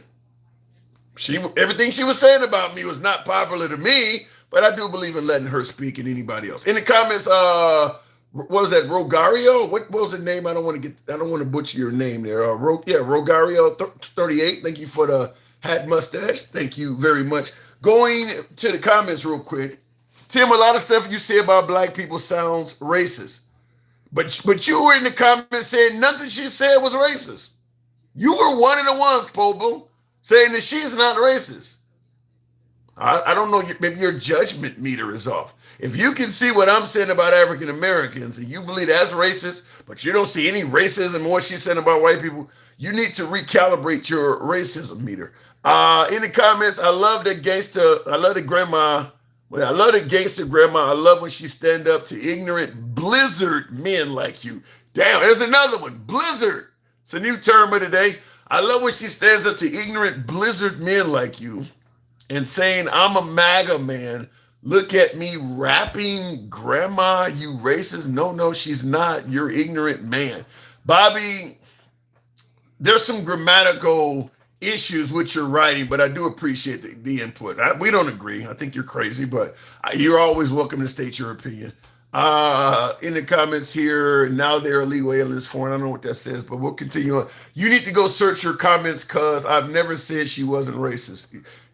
You've defended her many times, Pobo. What does Confederate flag stand for? To me, hate. It's like asking what the swastika stands for. The swastika existed before Hitler and the Third Reich came along. But now when you see that symbol, you think of hate. Got nothing to do with it. They don't got anything to do with its previous context now. Is completely overruled. This Make America Great, this slogan was around before Trump ever got involved in politics. I think it goes back to Reagan or Nixon. It goes back. But from now on, this slogan belongs to President Trump. Anytime you hear or see this slogan for the rest of your life, you're not going to think of Reagan or Nixon. You're going to think of President Trump. The same way the swastika makes you think of the Third Reich. And as far as I'm concerned, the Confederate flag means hate. That's the folks primarily waving that now. Like I said, you got folks that are representing hate groups waving it, and then you got a whole bunch of other people waving it that don't seem to have any problem with the hate groups. So it's hate. You're going to show up when they want to take down a Confederate statue and protest. You're going to protest when they're talking about you can't wave the Confederate flag. But when somebody decides to do a protest in town square, standing on the steps wearing masks and preaching all kinds of hatred, you're nowhere to be found? Yeah, you want that shit to remain present, but you're okay with what they're doing. Represents hate to me. Clearly, the folks who support the Confederate flag know how to protest. They showed up in Charlottesville when they were talking about taking down the Confederate flag back in 2017. They've showed up many times. When Nikki Haley removed it from the state capitol building there, they showed up to protest. But when it comes to hate, they're nowhere to be found. So I'm left with one assumption. They don't agree with taking down the flag or taking down the statues. They don't have a problem with the hate. That's the way I look at it. Until I see something else, as far as I'm concerned, it is a symbol of hate. Looking in the comments, though, so please stop lying that Democrats are the party of racists. After Truman pushed for civil rights, the solid South began what ultimately culminated in Nixon winning the. You're talking about the party switch. I acknowledge that. Let me go back to the box. Somebody said, I think you're confusing. No, we're easy to understand. I'm going to bring on somebody that make it even easier for you to understand. One and only Gen X. Good evening, Gen X. If he came on, I don't know if he came up or not. We were trying to bring up Gen X. Gen X might be easier to understand. If you don't understand me, you would understand Gen X. He didn't come up. We'll go to MAGA Reacts. We do want to bring up some flavor. This might help you understand. MAGA, good evening. No, what's going on, Tim? Not much at all. I'm in the trenches today, man. Folks are calling me a sellout and all kinds of other crazy shit. I didn't get any money, so I don't know who I sold out to. Right? Yeah. I mean, they're the racist ones, so just let them be racist and call it a day. You told me I like napkins. What is a napkin? I don't fucking know. She makes up all these fucking prison terms, and she's like, no, it's not prison, and And then she literally says it's prison fucking shit. You know? Like eating at their table, all that shit's prison talk. And she even admits to it half the time. Well, I will give her credit. She is about as creative with nicknames as President Trump. She's actually good with that. She goes with a lot. I mean, they're racist. Probably better than They're Trump. racist as hell, but she's good with nicknames. I mean, napkins. She said your dicks look like uncooked protein sausages and shit. I mean, she got a lot of good nicknames. She's good. I don't know what protein she's eating, but I've never seen any protein look like dick. Yeah, well, I'm just telling you. I mean, I put a picture of Trump's associate, what is her name, Natalie Harper or whatever, up, and she told me the brow was so white she blended in with the wall. So, Hey, hold on. I gotta mute for a second. looking in the comments real quick, Republican Party of old is the Democrat Party of today, and vice versa. Anybody denying a party switch is just trying to play games with history. I mean, you think about what the people in the South stood for versus what the people in the North stood for, and that has not changed over tradition. I mean, it would make no sense that the Republicans being the party of abolition. Why would all the former slave owners all of a sudden become abolitionists? That doesn't make any sense. MAGA, can you hear me? Yeah, what's going on? Now, we're getting into the actual show. 3 to 5 issues that you believe America needs to address or fix immediately. That was the actual topic of the show. Yeah, I know. I was here at the beginning. I just had to stop because I was at work. Number one, election security. We need our elections as secure as possible so we don't have people doubting every fucking election if the shit was stolen. And they doubt it on both sides. Especially the close elections. How you gonna fix that? Here's the issue I have with that. I don't think you can ever. I mean, you'll never make the election 100% secure. No matter what you do, people are always going to say that there's a way to cheat. Well, let's not make it easy to cheat. The big problem is voter harvesting. Voter harvesting is cheating. Like, whoever has the most money to hire the most people to harvest the most shit is going to be the winner. And then number two is like mail-in ballots. They make voter harvesting even easier because you don't even need to take anyone to a poll. You just need to get their fucking ballot, fill it out, and put it in. So if somebody's disabled or something, what are you going to force them to have to dry it out to the ballot office? No, if they have a legit reason, they could register and get their shit by mail, but don't send all of them by mail. If you send all of them by mail, I just go to your mailbox. Hell, I don't even need you. I'll just go to your mailbox and get it. Here's where drug that homeless person, I could have that shit sent to my house and you wouldn't even know. Yeah, to me, all you got to do when I mail your ballot out, I'll put a 4-digit code on your ballot. I mail it out. When you fill it out and you mail it back in, when I receive it, an automated call comes to your house asking for that 4-digit code and your social security number. To me, that starts the security. I can ask for other information if we really want to make it secure, but you can have an automated machine because the only person going to know the code on that ballot is the person that received it. So that person knows the Not really. If I register with your information, you'd just be calling me. If I had all your info registered as you, your shit would come to me. Okay, especially if you're a non-voter, I could keep using it. If might get caught. If you got all of that, you can create an ID and go down to the polling place and steal my vote.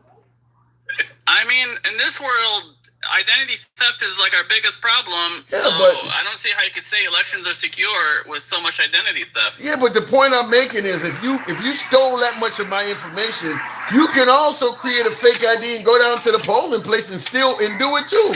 You can make an ID with your picture on it with all my information, and you still can vote. No, but at the voter place, people will be like looking, and they'll be like, "Why is the same guy showing up with 10 different IDs?" Oh, you mean somebody who's a serial offender? Yeah, I don't care about 1 or 2 people offenders. We're trying to catch the serial offenders. I don't know. This lady was on trial like the other day, or her shit was on Fox News the other day. She was stuffing ballots. How are you getting? Wait. She was doing it in a state where they didn't have how can legal you voter harvesting. That doesn't. Okay, so if you're cheating through the mail like that, Why are so many ballots coming to the same address that's giving you access to them? And because I use the phone number deal where they got to dial a phone number and you got to put all that information in, why are, the machine is not going to call the same number for hundreds of different people. What do you mean? What machine calling people? I'm saying we mail out. All the states are the same. No, I'm saying a ballot comes to you in the mail. It's got a 4-digit security code on it. Once you mail that ballot in, you're going to get a phone call to the number you put on there. It's going to ask you for that 4-digit security number and your social security number. It's not going to keep calling the same number over and over again. So somebody trying to steal hundreds of votes, they're going to need hundreds of different phone numbers to do it through. I mean, it's going to be harder than that. They'll say, oh, homeless people can't have phones, so they all have to share a phone. So, I mean, they'll come up with excuses. They'll say, oh, you're racist because, black people can't afford their own phone. They have to share a phone or some shit like that. Then the homeless people can go down to the library. That's a good step. Like, if you want to do that, I'm okay with doing it and making it one phone per person per vote. That's fine with me if you want to do it like that. Yeah, but they're going to say homeless people can't afford phones. Well, if you're homeless, I mean, where are you getting the mail-in ballot to begin with? They send like you know how Georgia only had like 12,000 people to that chose the winner. I remember right away we were able to find 2,000 homeless people registered to the same homeless shelter, and they just had all their shit sent to a homeless shelter. All their ballots. I mean, I think we could. The keyword because I don't want to trigger the AI. Yeah, I think some of the little smaller details you're talking about could be easily eked out. But the point I'm making is you don't need to completely get rid of mail-in voting. I think we could have a 10-minute 20-minute conversation, and we could look. If you're homeless, go to the local library. Most of them hanging around, make it so they can cast a ballot in the gas station or something they normally go to. That's real easy to do. I mean, there's plenty of ways because the homeless community is. Most of them ain't voting anyway. They strung out on shit. Most of them folks ain't voting. Well, they're voting like crazy in California, and you know why? Because of voter harvesting. Look, at the end of the day, the point I'm making is there is no way. I mean, there is no reason to completely get rid of mail-in voting. If you just make a little bit of an effort, I've already gotten you to agree on some of it, and we only been talking for 5 minutes. Yeah, I'm okay. Tim, I'm okay with mail-in voting. I just don't want it automatically sent to everybody. In California, whether you want to do it by mail or not, you get one by mail. So you can go in person and vote every time, and you'll still get one in by mail. That's what I'm against when they're sent automatically. I'm all for you registering, proving that you need to do it. Like, if there's a good reason for you to get it by mail, do it by mail, all you want. Yeah, and I would also. I don't want it to be used like crazy. I would also say once they receive your ballot, no matter how you cast your ballot, whether it's via going down there, mail-in, no matter how you cast a ballot, you put a phone number on there. They will call you and ask you for that 4-digit. Even when you went to the polling office, you had a 4-digit code when you cast your ballot. You put your phone number on your ballot. An automatic call is going to call you and ask for that 4-digit number. So you can find out if somebody has already cast your ballot. I mean, that's how we do it in Florida, and I'm cool with it. As long as you request it and you have a system like that where it's tied to your phone number and you have to have a legit phone number, then yeah, that works for me. We're not. My only other issue. We're not geniuses. We're not geniuses, MAGA. The only reason this shit ain't happening is because folks don't want to do it. The Democrats want it easier to vote. The Republicans want it harder to vote. We have it in Florida. It happens in. It ain't in every red state. It ain't in every red state. Don't want to fuck with it because they'd rather cheat. It ain't in every red state. Like, for instance, you got red states where people are waiting in line like 8 hours to vote. There is no reason in hell you're going to tell me they can't alleviate that problem by creating more polling offices. Let's fix it. I'm for fixing it. Yeah, so. I'm all for fixing it. I'm all for making voting easy and secure. I just don't want you to be able to harvest or cheat. Like I said, and you know what I want the most? I want receipts. I want voting receipts where you get a receipt that your vote was counted and who it was counted for. If we all got voter receipts, then we could report if there's fraud. But without the receipts, we can't report shit. Yeah. I don't think anybody had a major issue with fraud until Trump came along. He blew, just like I mentioned, hold on, just like I mentioned in the beginning of the live, how stuff was happening before Trump came along, but he took a lot of stuff to epic levels. I mean, there was some shit with Al Gore. Stacey Abrams made a claim, but Trump has taken everything to epic levels because he is complaining about fraud in every election he's involved in. He's going overboard with it. There is not fraud in all these fucking elections. Every election he's involved in, he's claiming fraud and proving none of it along the way. Tim, there's always fraud. And there's never proof. Is there enough fraud to matter? There's always fraud and there's never proof. Fraud. Yeah. There's always fraud, and it does he have to prove any of this? Does he have to ever prove anything to you at all? I mean, yes, but it's very hard to prove. The system we have right now, it's impossible to prove. So you don't get enough time. You got no power to look into it because it's run by the states. It's very impossible to catch. So you believe there's fraud in every finding a needle in a haystack. So you believe there's fraud in every election? There's definitely fraud in every election. So why is he? You have to fucking. So why does he seem to be okay when he wins? Because he wins by a big margin. If it was a close race, I would say he might have not won. It's the difference between, like, I give you the same example every time. It's the difference between a 1-point game and a 10-point game. Yeah. If a ref makes a bad call on a 10-point win, who gives a fuck? It's only going to make it an 8-point win. That matters. That matters for a lot of reasons. Your stats as a player, they may take away a shot that meant something to your record. I mean, people gamble on games. You may fuck up the point spread. That does matter. For most people, it doesn't matter. You can't.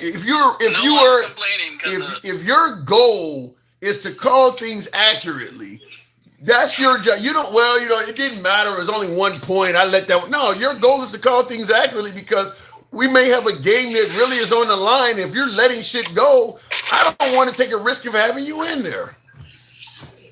But we had refs cheating, and it took forever to catch them cheating. It took like a very long time to catch them cheating, and they only got caught because somebody, after like 10 years, snitched. Give me something else. Give me. I said 3 things. You're on election fraud. I'm okay with securing elections. One is obviously open the Strait of Hormuz. That needs to be opened ASAP. That's the reason for all our problems. Is that closed Strait of Hormuz, and it's fucking with the oil prices. Open that shit up right away. And then my third one is lower interest rate. We need lower interest rate so we have more money in this economy to do business. I mean, these idiots at the who controls the interest rate? I actually, something, based on what you said, I got a simple solution for all 3 of these: election fraud, opening the Strait of Hormuz, and lowering interest rates. Your solution is simple. Don't vote for anybody like Trump again, because a lot of this shit wasn't happening until he came along. The interest rates have gotten worse under him. The strait was already open, and nobody was bitching about election fraud. You voted in your problems. What happened in 2000, Tim? What happened in 2000? 26 years ago? What the fuck? What happened with Bush and Gore? We only vote every 4 years. We've only had 6 elections, and how many elections do we have? 2000, 04, 08, 12, fucking 16, 20. We only had 7 elections since then. The Strait of Hormuz. Trump is the reason the Strait of Hormuz is closed. That's it. He is the only reason that's closed. It's him. I know, and it needs to be open. You ask what needs to be done right then now. Get rid of him. It needs to be open. Get rid of him and his bullying tactics and threatening, and get somebody in there that knows how to that knows something about diplomacy. But you still have Iran and their bullying tactics and their bullshit. You act like Iran was like an angel. How was Iran bullying us? What was Iran doing to bully us? They're funding all the local terrorists that are killing Americans and our allies. They fund all the terrorists, and all our enemies are funded by Iran. I'm going to tell you, MAGA. They're giving them free oil. Even Cuba was getting free oil from fucking Iran. Yeah. I'm going to tell you, MAGA, if we were not in their region playing world's police and interfering with the ongoings in their region, no American would be dying of terror. You don't hear them blowing up nobody in Seattle. You fucking in their area, telling them what to do. You got warships surrounding their whole fucking country, and we're claiming that they're the ones that are terrorists. You're in their waterway. Can you Can you imagine somebody floating around in the Gulf of Mexico, right off the coast of Panama City near in your state, and all of a sudden they're calling you terrorists? They got ships 100 miles from your shores, warships, but they're calling you terrorists. The problem is that shit is a lifeline to our fucking economy. They had a knife to our lifeline the entire time. You got some company. Den Cal wants to know, when was the last time? I gotta go inside. I can't hear him in the car. I'm going to translate while you're going inside. When was the last time an American died at the hands of the Iranians? He's asking. I can't hear you. What happened? When was the last time an American died at the hands of an Iranian? I can't tell you off the top of my head. Then how do you know they're funding terror? Or during the Afghanistan retreat. What? How do you know they're funding terror? If they're funding those terrorists, then I mean that's what they're saying on the fucking news, that they're funding all the terrorists in the area. Yeah, that's who killed those people. Yeah, I didn't care. Let's say that's what they're saying. You know something? Look, to me, this is a matter of our shit don't stink. You realize how many terror groups and mercenaries and shit we fund that are doing? I mean, all the proxy groups we got operating on our behalf all over the world. They get their weapons and logistics and stuff from us. We do exactly what you're bitching about. We just do it worldwide. We don't do it just in the Middle East. Yeah, we shouldn't do it. Sorry, hold on. If you got to, I'll go ahead and move on. If you got to, I'm moving on, Mag. I'll come back to you. Tell you busy. Go ahead, Den Cal. Yeah, so all of the stuff he was claiming in the items that he said, that we need to fix is shit that Trump created.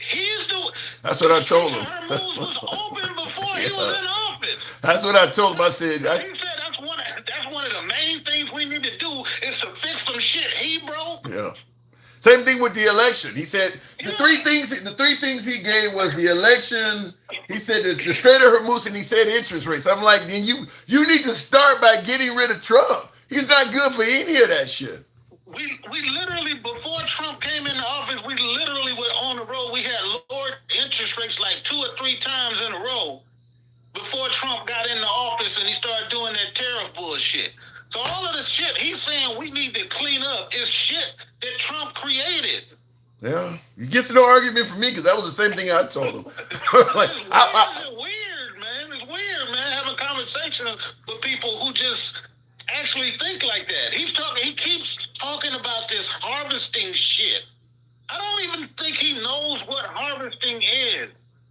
Well, if you watch Dinesh D'Souza in 2000 Mules, let me flip the script. Since I got you on here, the Honorable Den Cal, 3 things that America needs to fix. Let's go with your 3 things. Oh shoot. Something we need to fix or address immediately. We need to create or amend laws that limit the presidential power. Ooh, yeah. Create laws or you want to rein in. You want something to rein in the loopholes in the presidential power. I've been saying that. Something that ain't something unique to Trump. I believe that's something we have needed for many administrations, but Trump has really, just like I've been saying throughout the monologue, that a lot of the stuff we're complaining about happened before Trump, but he took it to this astronomical level and really made us realize you need to fix this. And I do agree with you, because this guy done got us into a whole war by himself. We talked about Obama droning people and things. This is in a whole different universe.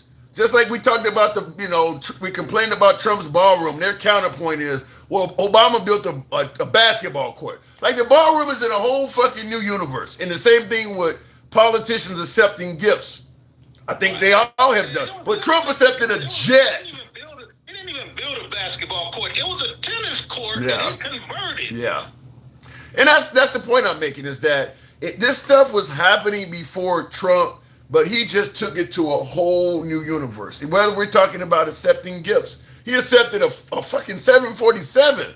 Like, ain't nobody accepted nothing like that. So Why? Because we always assumed everything was on the honor system. Yep. We just thought anybody who rises to the level of becoming the president of the United States must love this country and would never abuse their power. That's what we assumed.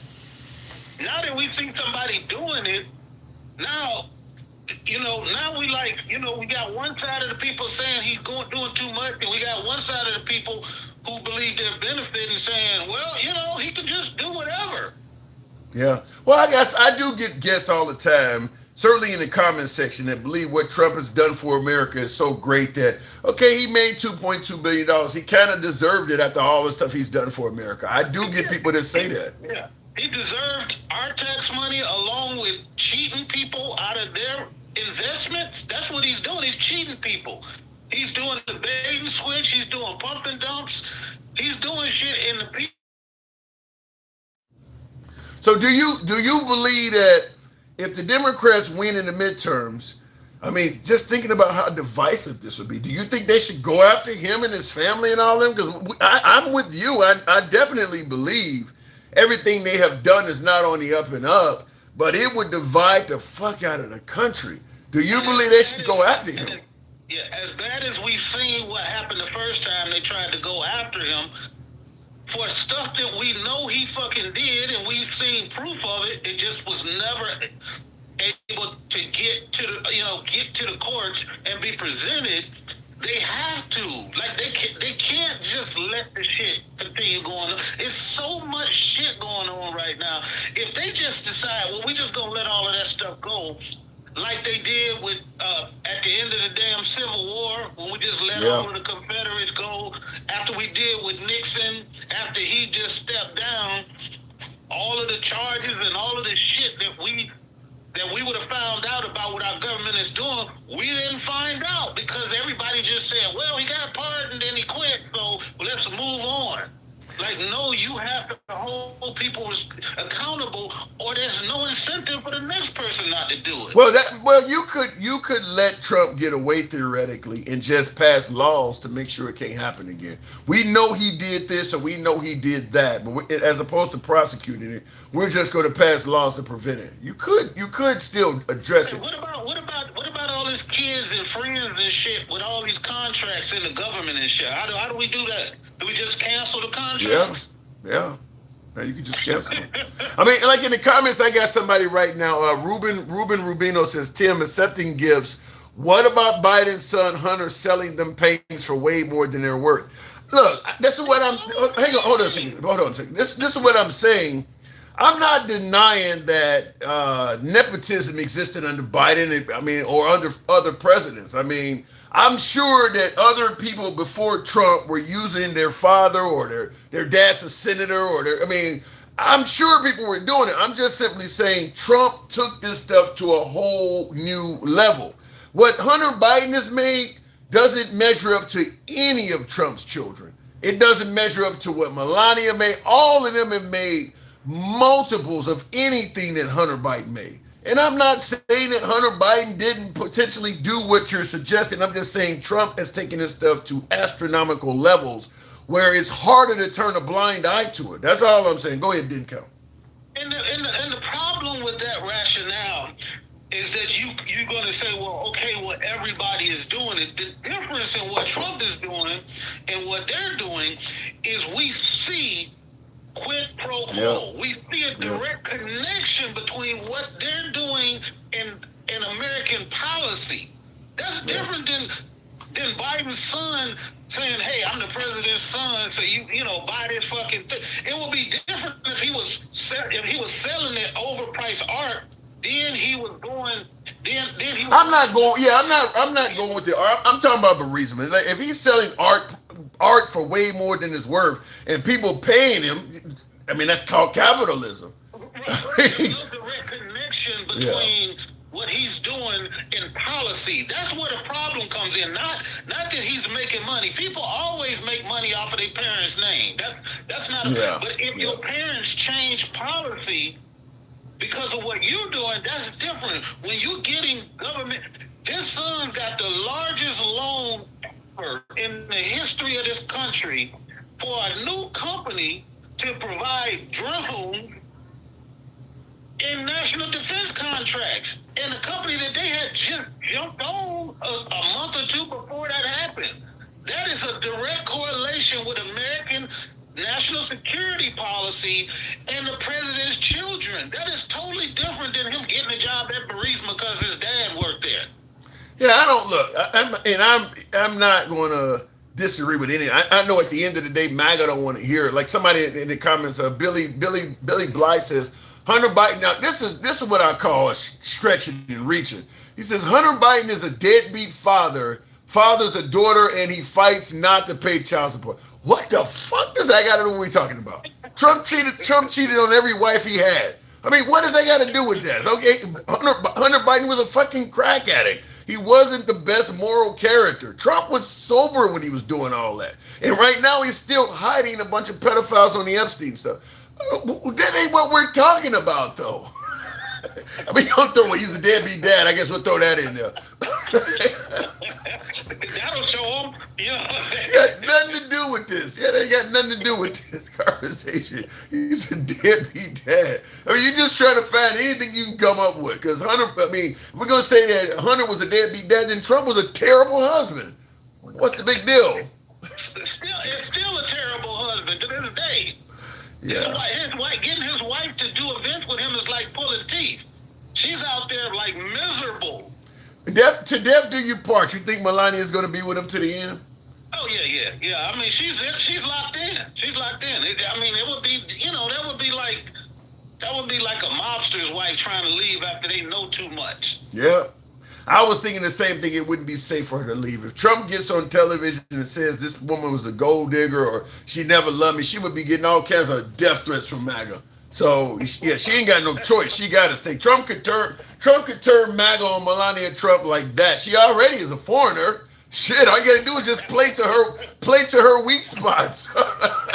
She already a foreigner with an accent and shit. Yeah, she eats. Some of those new immigration policies to her, they could get real sticky. Yeah, she's already a foreigner. She speaks with an Eastern European accent. Fucking Soviet spy.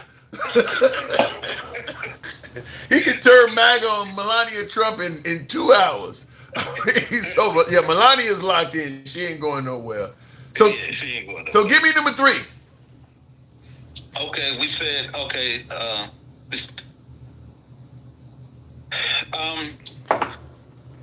you want to rein in the president's power. We really gonna have to work on our foreign relations. Our foreign relations are horrible right now.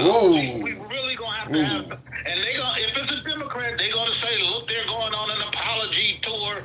That's the only way. We're gonna have to do some bowing down and saying, my bad. We're gonna have to.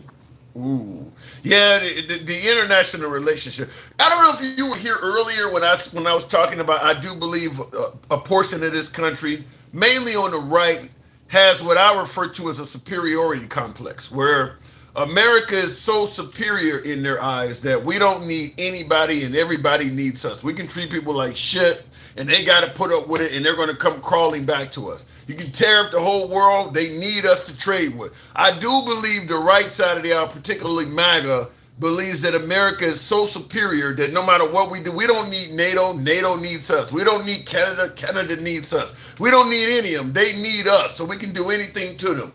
Do you see any validity in what I'm saying? Yes. I mean, everybody saying that stuff has no idea about how foreign policy works, how the world order that was actually built up and constructed by America is holding all of this shit together.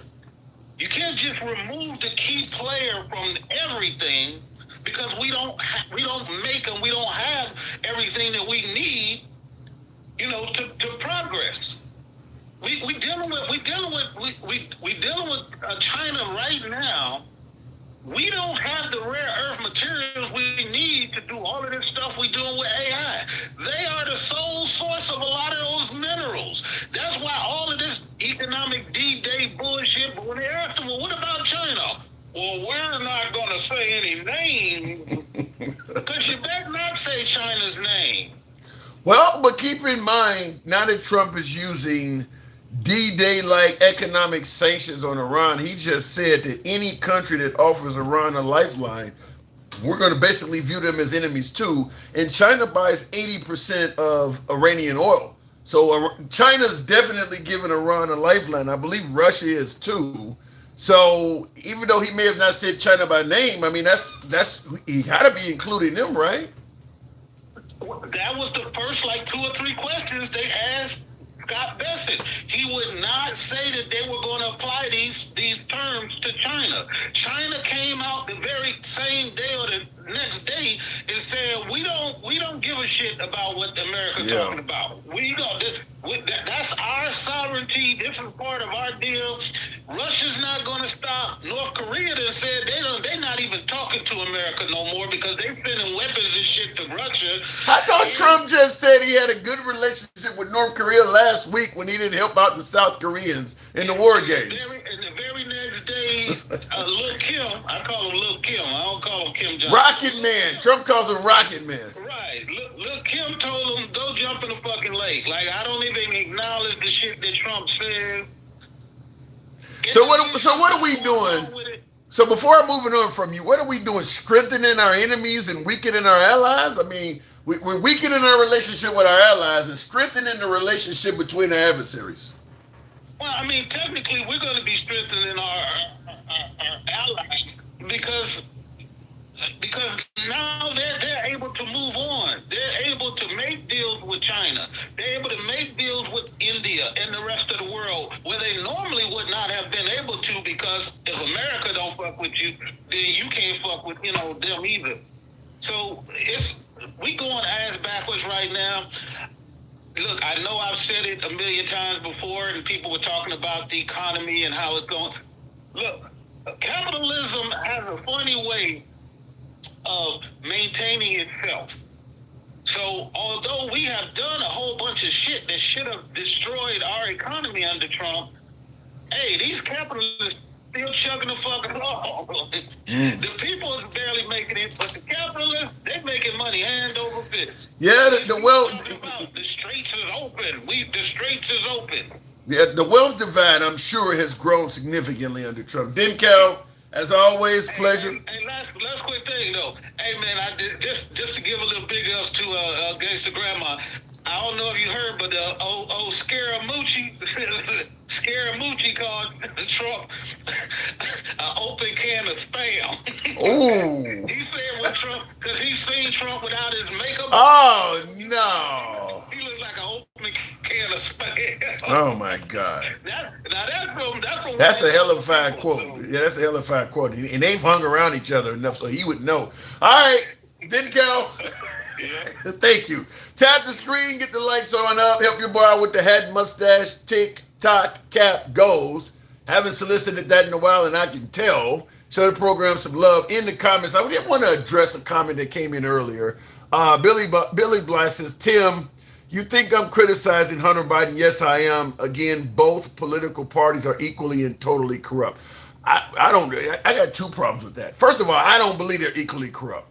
I do not believe they're equally corrupt. I think Trump is doing a lot more stuff than any president we've had in our ever.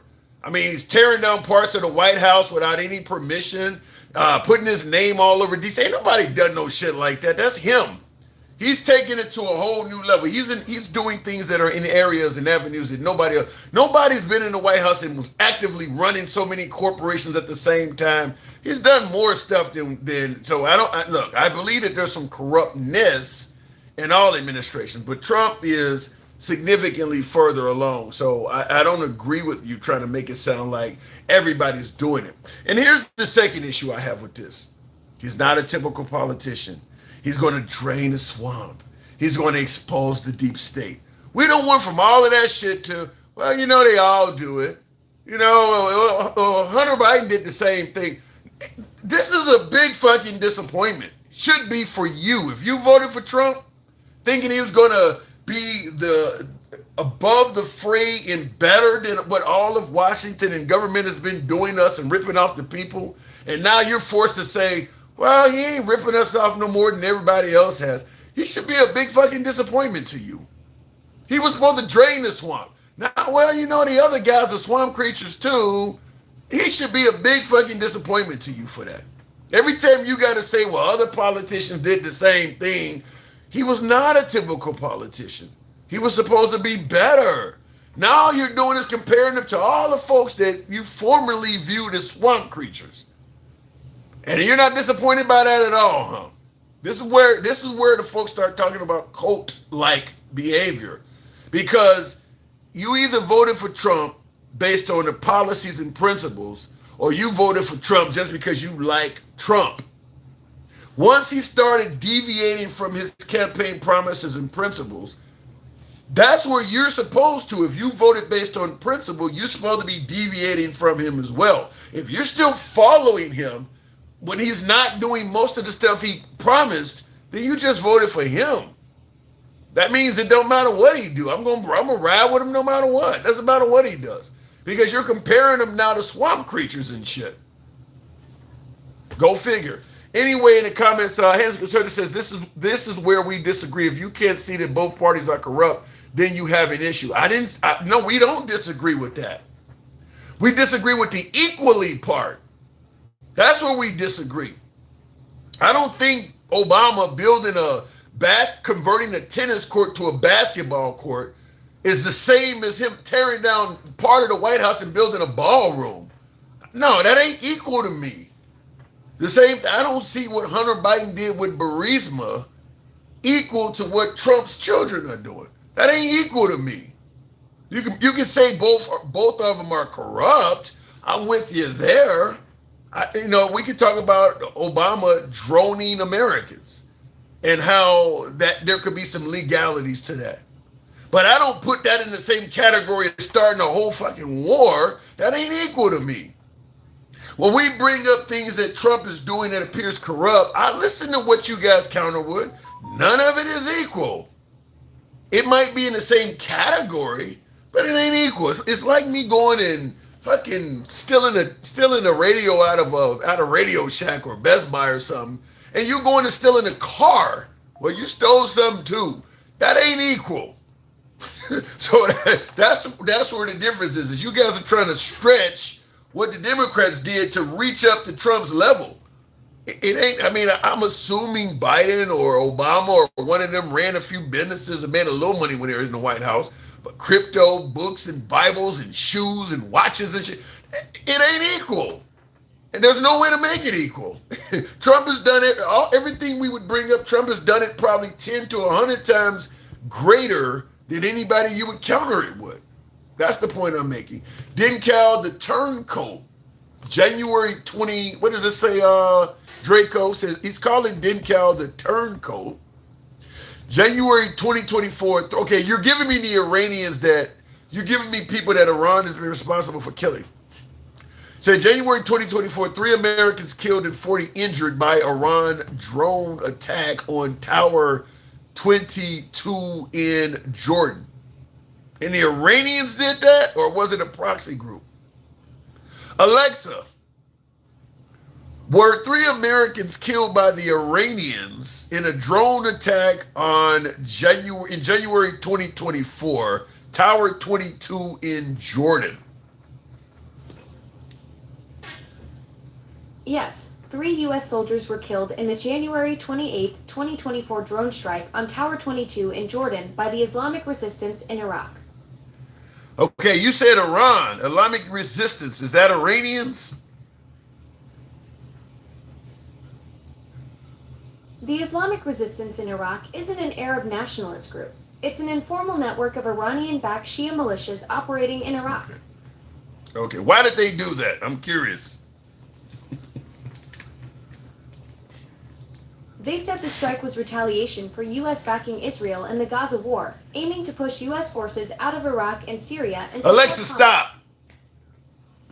And that's an interesting point. And I don't want to look. I don't know a lot about the incident, but I do take note to a lot of stuff that we call acts of terrorism. They refer to it as self-defense. When they hit us, when we do something to them, it's justified. When they do something back, it's terrorism. I do see it that way. Like When we went and attacked Iraq during the Bush administration, we were calling them folks terrorists. They're in their own country fighting against us invading them, and we're calling them terrorists. So I do believe we really, I think we kind of exaggerate on the term terrorism. I know we call a lot of folks terrorists rather, that to some degree are just acting in self-defense. So I'll leave it at that in the comment. But thank you, Draco. Interesting topic. In the comments, still doesn't hold a candle to the corruption now. Yeah, look, I'm not going to try to pretend like what Trump is doing in terms of corruption is no worse than any other president. That is absolutely not true. When one of my guests talked about, and I'll go back to the box, having the Secret Service stay at your hotels so you can charge them. That should not even be, that to me, that is so corrupt. It shouldn't be allowed. You should not be able to, no matter where you travel, staying in your own facility should be off limits. Love the Cruz. Good evening. Hey, what's going on, Tim? Not much at all. I've been accused of everything from loving napkins to fluffing this evening. What you want me to do about it? Straighten them out. Tell them they wrong. You know what?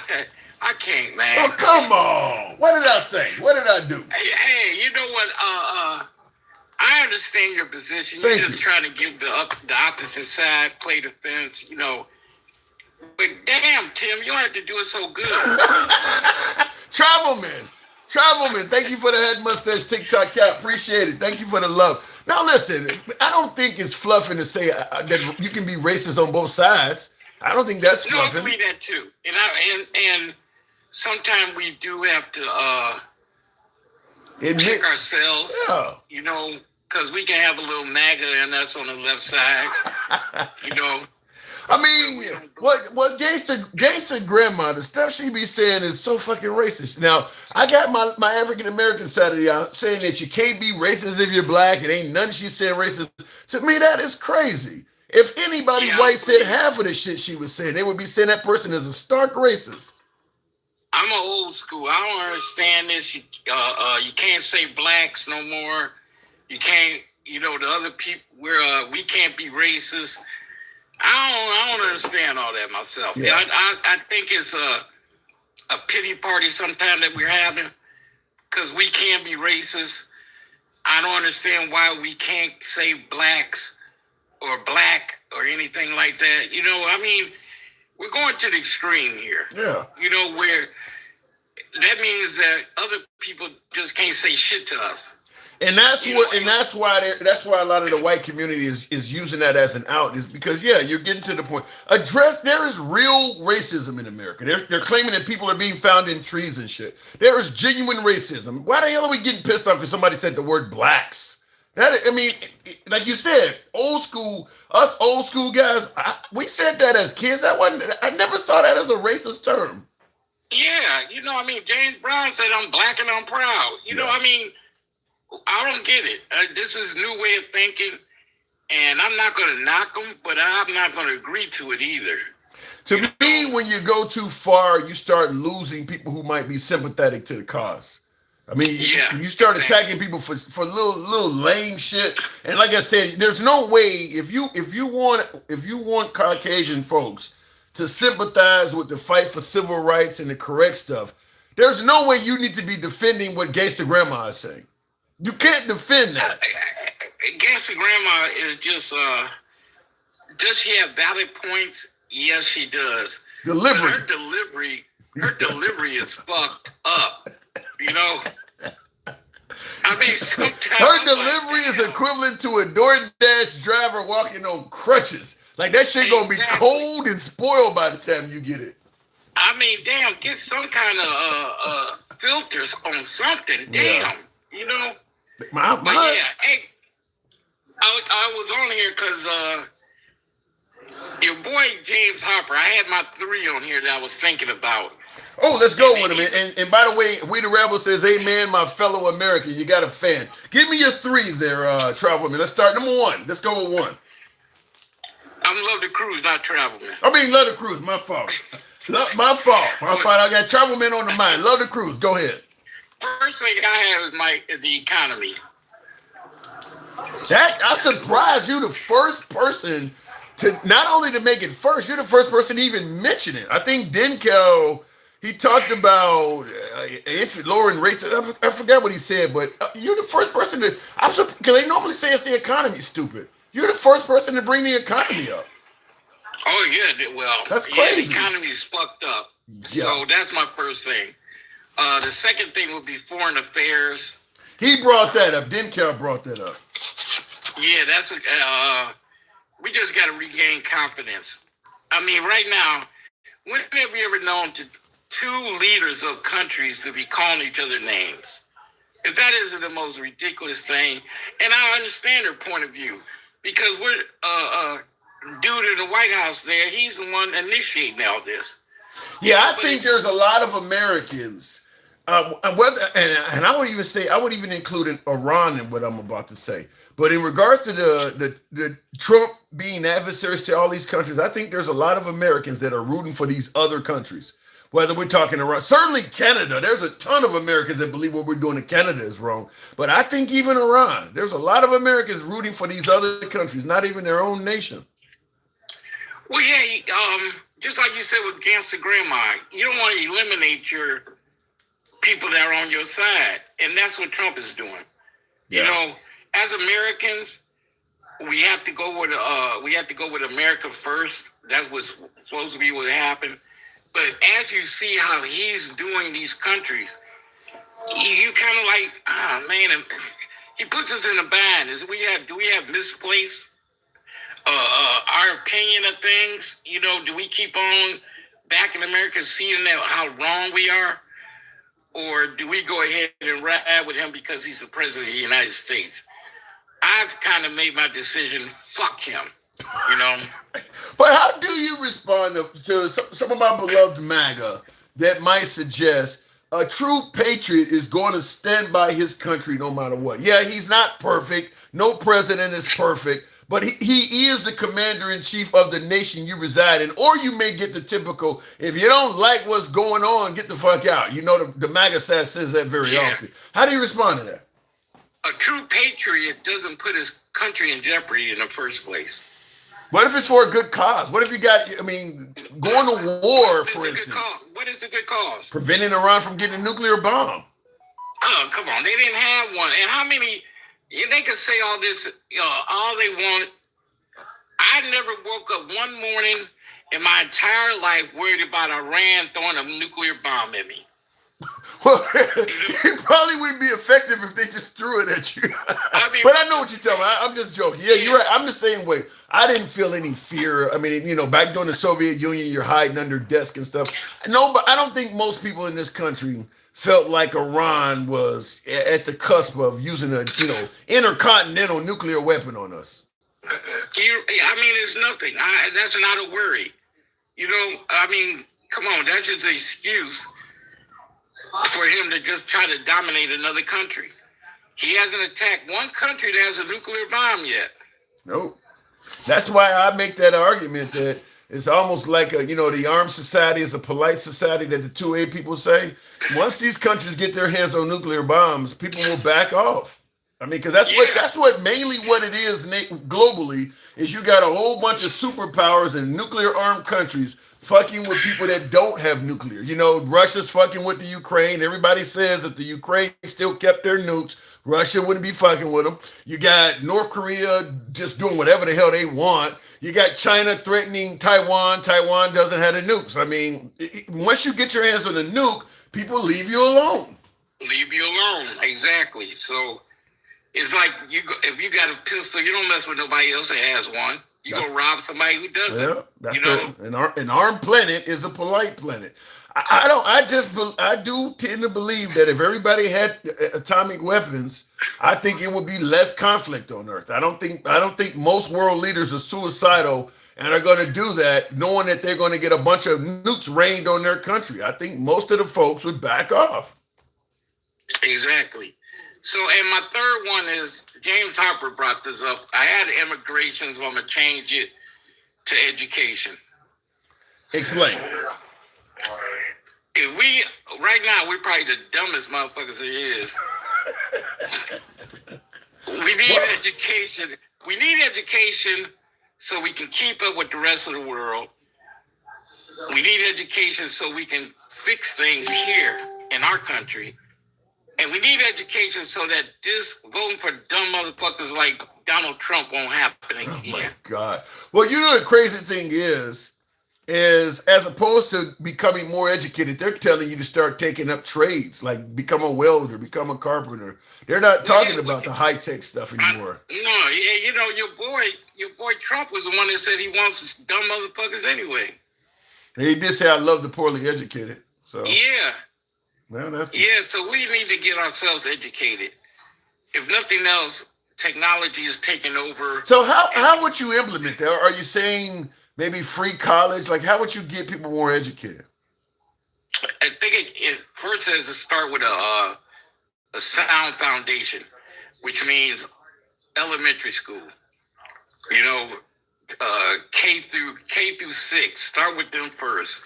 I'll hold you up. Hold on. I'll tell you, preschool is important because when you send kids to preschool, they start out at the K level, at the kindergarten level ahead. I would say start, when they're 3 or 4 years old, because you got a lot of kids that go to preschool that can, by the time they go to kindergarten, they can already do the ABCs or they can even read a little bit. I mean, so that preschool level is important too. So yeah, you start with the elementary. Damn that. I don't know when school became like the Marines talk about leave nobody behind. No, if you're not passing, you're gonna get left behind. Yeah, that's what they used to do to us. Yeah, that's what they used to do. You fail. You would fail in class. They stopped doing that, huh?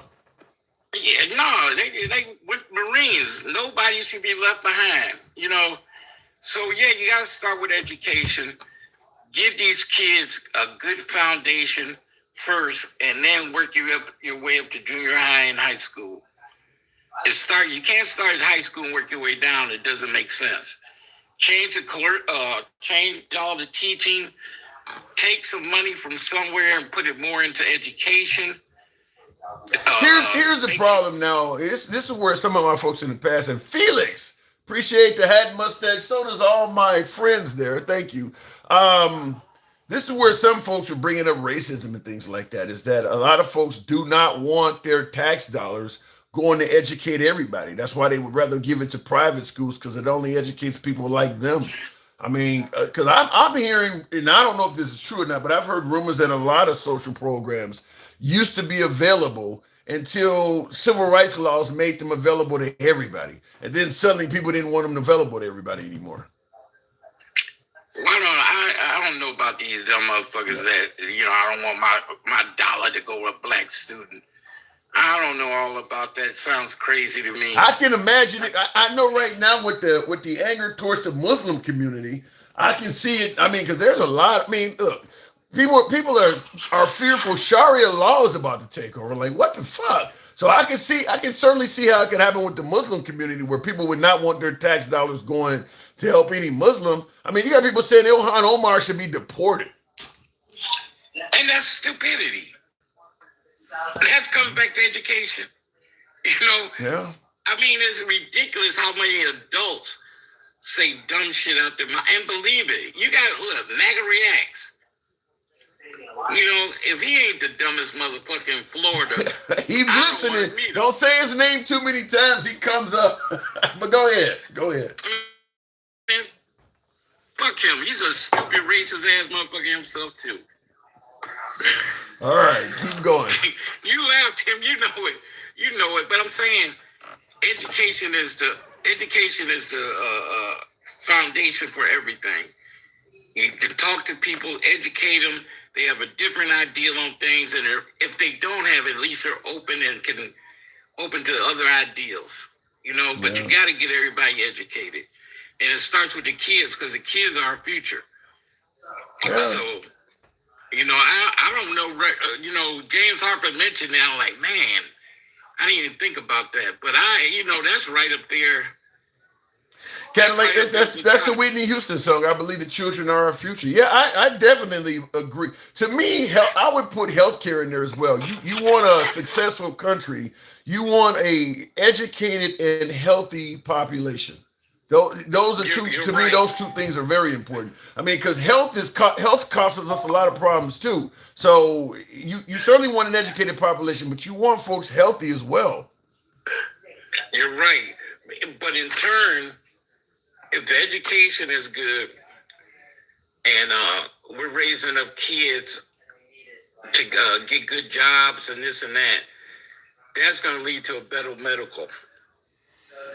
Fair enough. I mean that's what I believe. But don't mistake for us older people. Yeah, we need the health care, But for the kids, if they can get a better job, maybe then they wouldn't be so mad at the social programs because we wouldn't have to put as much into them if there are less people that need it. When you say the economy, though, give me before we move on, give me a little bit of elaboration on the economy because I'm kind of wondering, like, what aspects of the economy are you referring to?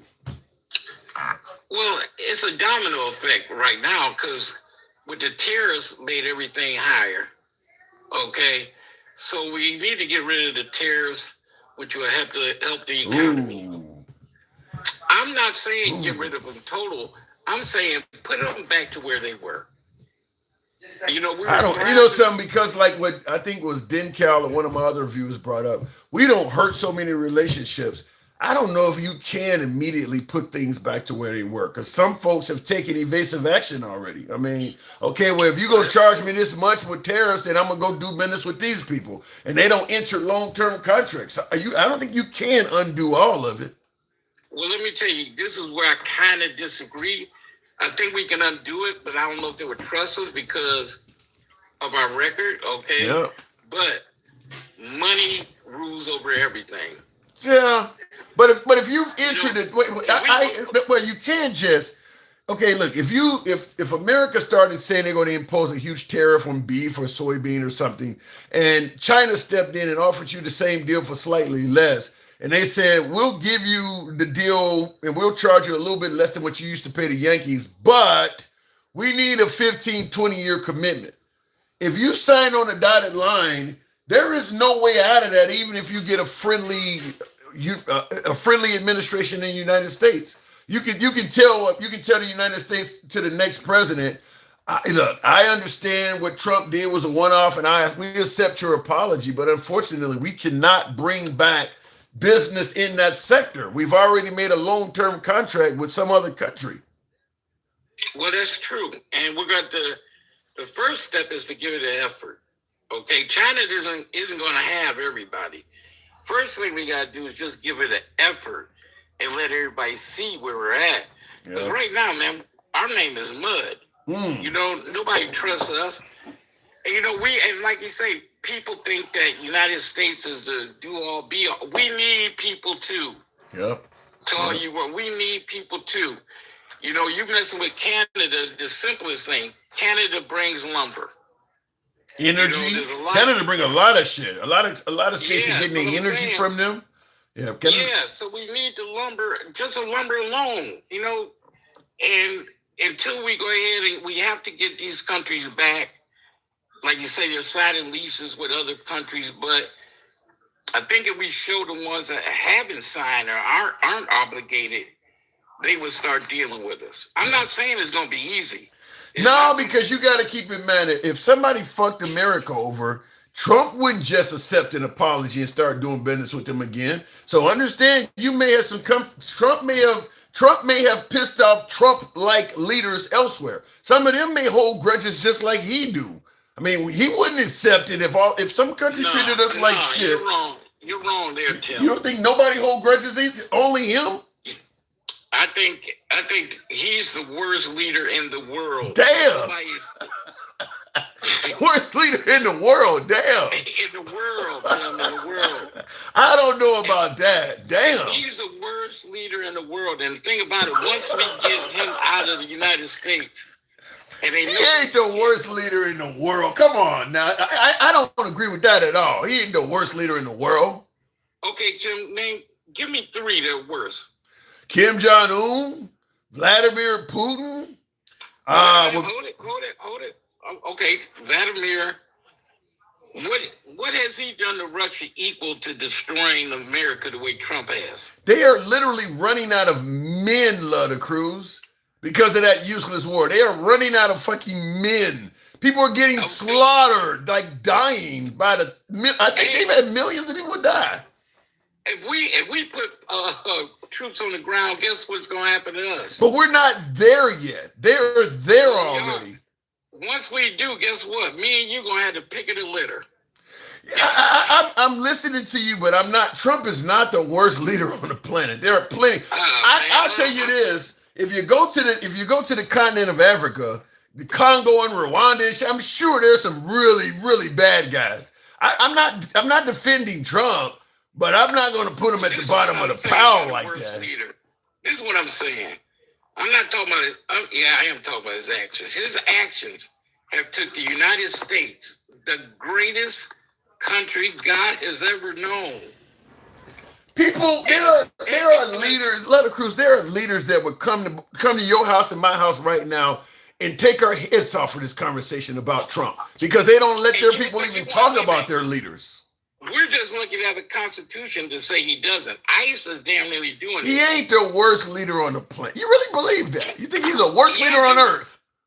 I really do. Oh my Considering God. where we were, hold on, man, you're not letting me explain. Considering where we were, and considering what we had, and going till now, I'm not talking about other countries who never had nothing and they were born into that. I'm talking about countries that were advanced like us and compared to what we have now. Who do you think is worse than him? You may put him in the category of being the worst president America or the United States has ever had, but he ain't the worst on earth. I would be willing to have a conversation about worst out of the 47. And we could talk about aspects of him that may fall in that category. And even in that category, you had presidents that did not believe a woman had the right to vote, promoted slavery. I mean, I don't even think he's the worst the United States has ever had. Tim, you are flipping today. You really, Tim, wait a minute, hold it. For the president, at the time you just mentioned about president want women to vote, that was in place, whatever president was there, okay? And so, wait a minute, that may not be his fault. I'm not saying he was a good president, but what makes Trump so bad is the fact that these things were in place and he's trying to take them from us. You got presidents that signed in, that was agreeing with Jim Crow and blacks being 3/5 of a man. I mean, Trump is, I don't know what direction Trump is taking us in. Take us back to that. I hear you, but we're not there yet. I gotta move it on. Real quick, because I gotta move it on. Show me a president who, while in his term, made the country go way backwards in morals and ethics and everything. Now, I ain't talking about because of war, like Vietnam or anything. I'm talking about just being himself and the things that he has passed and what he wants to do in the future with it. Jackson, the guy who preceded Abraham Lincoln, he freed the slaves, and what his actions put us right into Jim Crow. The president that came after Abraham Lincoln is significantly worse, particularly to the black community, than President Trump. I gotta go though. I would say, look him up. He's way worse than Trump. We're gonna have this argument again. Indeed, I'd love to have it with you. Thank you. Moving on with the program, tap the screen. And like I said, I hate. I'm not defending Trump. I'm just calling it as I see it. There's no way you or I, and I'm my female audience, my minority audience, my white audience that do not own properties, they're presidents that none of us would have any rights. Trump has not done all that. Now, we can argue whether he's trying to take us back to some other direction. After all, the hat says make America great again. So he is talking about taking us to something in the past, but we're not there yet. I think there's a lot of presidents that were probably worse than Trump. We're not there yet. And I certainly don't believe he's the worst on the planet. That's really crazy. Netanyahu is an international criminal, says American Color. an ICC fugitive. Trump is only a domestic criminal, not accused of war crime. There you go. That's another one. I'm assuming there's probably more people on the planet that think Netanyahu is a worse leader than Trump. But they're kind of co-conspirators in that. If you think Netanyahu's a war criminal, he doesn't do what he's doing without Trump, without the United States, but certainly without Trump. So, I mean, they're kind of, it's hard to hold Netanyahu accountable without Trump's name coming up. I mean, he is on TV talking about he was going to own Gaza and make it the Riviera of the Middle East. So, let me go to the box. We'll go to Instagram and help you boy out the hat mustache, TikTok, cap, goals. We'll go straight over to Paranoid Android. Good evening, Paranoid. Worst president on the globe. I'd love to hear some of you folks' opinion. Paranoid, good evening. Hello, how you doing today? I'm doing good. I'm trying to fend off the worst president in the world. What say you? I thought that was a little bit of Trump derangement, if you ask me. Just a little bit, you know. Okay. Well, you know, Trump does earn the ire, the anger towards him. I mean, I don't want to call him the worst president on the planet, but he does do a lot to earn why people don't like him. I think he likes not being liked. The previous guest, I think a better way to maybe phrase the argument would be like it's the biggest, maybe the biggest fumble of all time. I like that. Like he had the best, most grandest opportunity to build on top of what we already had here, but he just divided, you know, and started wars with Israel because Israel said, Iran because Israel said so. You know, talking about so not the worst president on the planet, but he had the biggest fumble. Yeah, I like that. I'm still going to go with the guy that followed Abraham Lincoln. He had a chance. He also fumbled it by keeping African Americans in. Well, his story ended, right? And so Trump's still going. And so I guess we'll see. Yeah. So I do understand what he's trying to say, I think. For sure. You definitely don't think Trump is a good president by any stretch of the imagination. No, I don't think he's the worst leader in the world though right now. And he agrees with you on the fumble. So did you vote for Trump?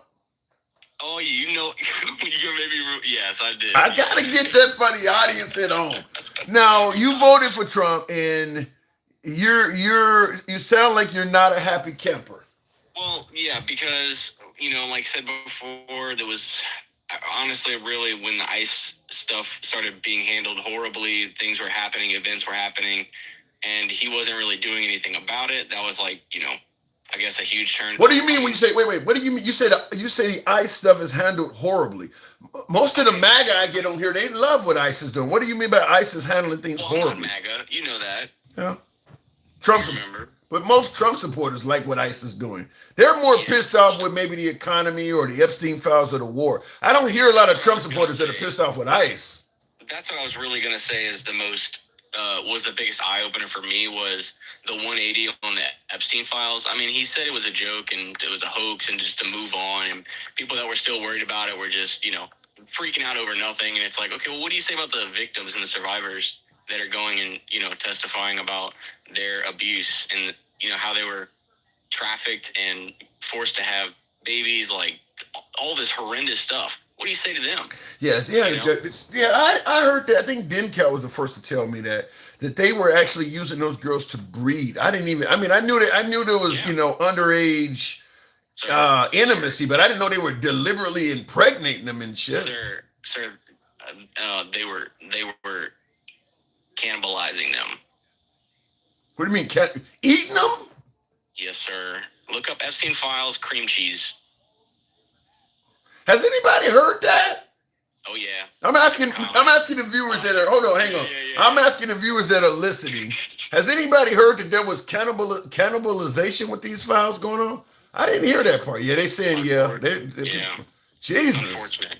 It's horrible. It's the worst. It's demonic, in my opinion. The best way to describe it is demonic. They do ritual stuff with it all, you know, like they do ritual acts. Occult, very occult, you know, And it's him and his friends. It's not just him. It's like, it's all the people he's fucking emailing. Like, they're all fucking in on it, you know? Let me ask you this then. Because MAGA was gung-ho about this shit before Trump. You know, Oprah was in it.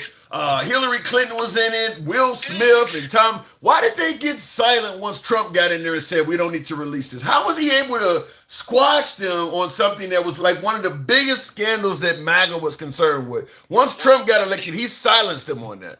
I think nowadays I've come to the conclusion, like just begrudgingly thinking that it was a psyop to begin with, that he was just the false hope of, you know, bringing this stuff to light just to wag it in our faces. Yeah, but why let go?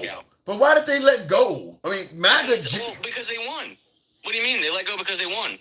So you're looking to punish people that abuse children, and all of a sudden your side wins and you let that go? Yeah. Yeah. You realize how bad you're making MAGA look? That's why I stopped following that shit. Jesus. They're supposed to have it on the desk day one, and we're supposed to hear about the facts of what happened day one, and then they did all this kind of fuck shit, you know? I mean, I'm not disagreeing with you. Pam Bondi did say I got the files on my desk, and day. I mean, that was one of Trump's most popular statements, though, was that he was going to do stuff on day one. He said... That was one of his most popular statements, and another one of his most popular statements is we're not going to go to war just for Israel. Yeah. It's safe to assume you were unhappy with Trump's second term pretty quickly. Very, very, very quickly. Because I paid close attention. Most MAGA, they win, and then they just go back and drink their beer and watch their fucking sports games. So, and they don't pay attention to what they're doing after they win. And it's the same thing on both sides, but that's the reality of most. Because the Democrats have so many different groups they have to cater to. Because people always say, well, if Kamala Harris had won, she would have been worse. I don't know what Kamala Harris would have done, but I'm going to tell you, she would not have been allowed to do the stuff Trump is doing, because the Democrat Party hold their side more accountable, because there's so many different groups. They're not going to just let you get away. Whereas Trump only really has to appease one type of person, straight white Christian males. Whereas on the Democrat side, you got Muslims and gays and blacks and Hispanics. That's true. But if that's true, he wouldn't have won either election. You know, because if you're just going off of that, like, you can't win with the electoral college system, how it's set up. Like, you can't win elections just with white, straight male Christians. Like, you wouldn't have enough votes. I mean, you need women and you need different races. Like, there's a huge amount of to get in there, but not to, what I'm saying is Trump or Kamala or anybody, you can say what you need to say to get elected, but once you're in there. As a Democrat, once you're in there, they're yelling genocide. Joe got to go. Trump ain't getting. Now that he's in there, he's not giving a shit what those other groups of people are saying. I would agree. I agree, and it's like kind of terrifying. Yeah, there was groups that were like gays for Trump. Trump was holding up the rainbow flag. There were Somalis that voted for Trump. Venezuelans, we vote for Donald Trump. He don't give a fuck about none of those groups now. The Democrats would have to cater to those groups once they got in there. I think you're right. I think you're. Yeah. I don't know enough to argue against that point, and I kind of feel like you're probably just right about that. But fuck. So give me three. Let's go with the three things. Three things that America needs to address that you're concerned with. We need to fix right now, immediately.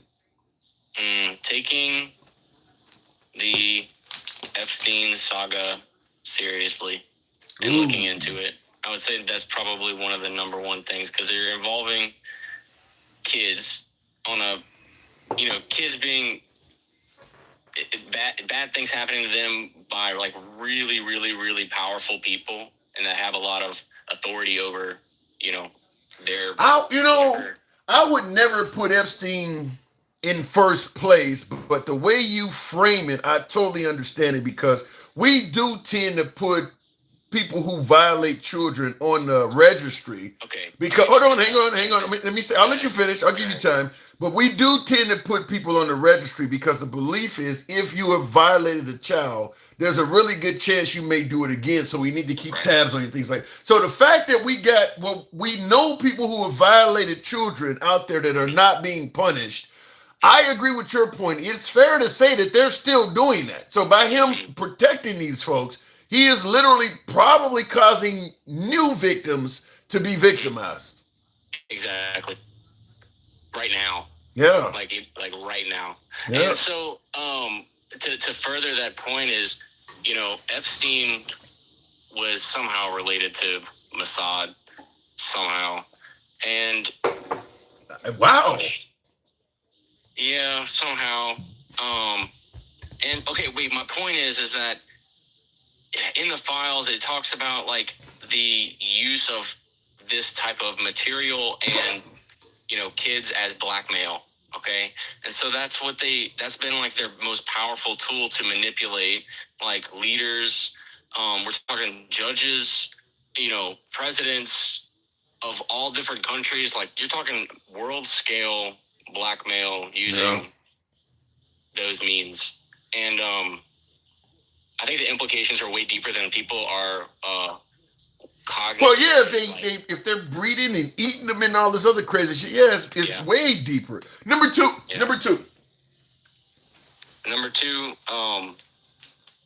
we need to, on top of, I think it's a kind of a part 2 of 1 is address that spiritual warfare is a real thing. Because, speaking not only just worldly corruption, but Epstein specifically was very, very closely tied to occult. He did a whole bunch of occult practices. He stole ancient relics.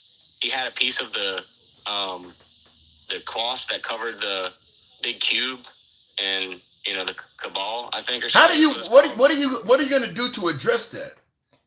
Just awareness. The first thing to do to fight, to defend against spiritual warfare is awareness. Just acknowledge it. Stop living in this fantasy that it doesn't exist. Okay, I need you just for my purposes and people who may be listening, define what do you think spiritual warfare is and how does it harm folks, or how is it harmful to folks? That's a complex topic. Like I said, I think the best way to learn about it is learning about the crimes and the acts of these people who are practicing occult rituals. And look at Maria Abramovich, and she's was a spirit cooker and is very involved in high level politics in the United States. Are you putting this on number 2?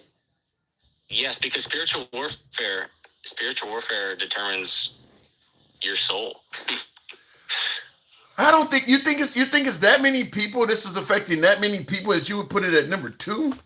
I think it's why America is so fucked.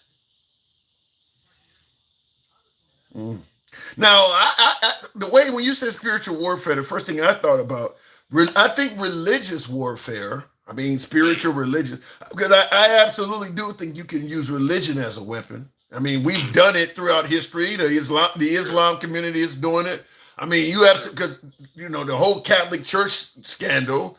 I mean, it's very similar to the Epstein stuff. They were doing some very similar stuff. It was all the way up to the higher levels of the Catholic Church. They were hiding priests and moving people around, hiding abortions, all this. I mean, it was very similar. So I would see a lot of similarities from your mention of spiritual warfare and religious warfare. Yeah, I definitely think it's a very big distinction. And just, I would urge you and everybody listening just to think about it like a personal question to answer about like your death, because we're all going to die. And I think it's just a personal thing. It's not worth putting a layer of like politics over geopolitics, because it's not going to make sense. Yeah.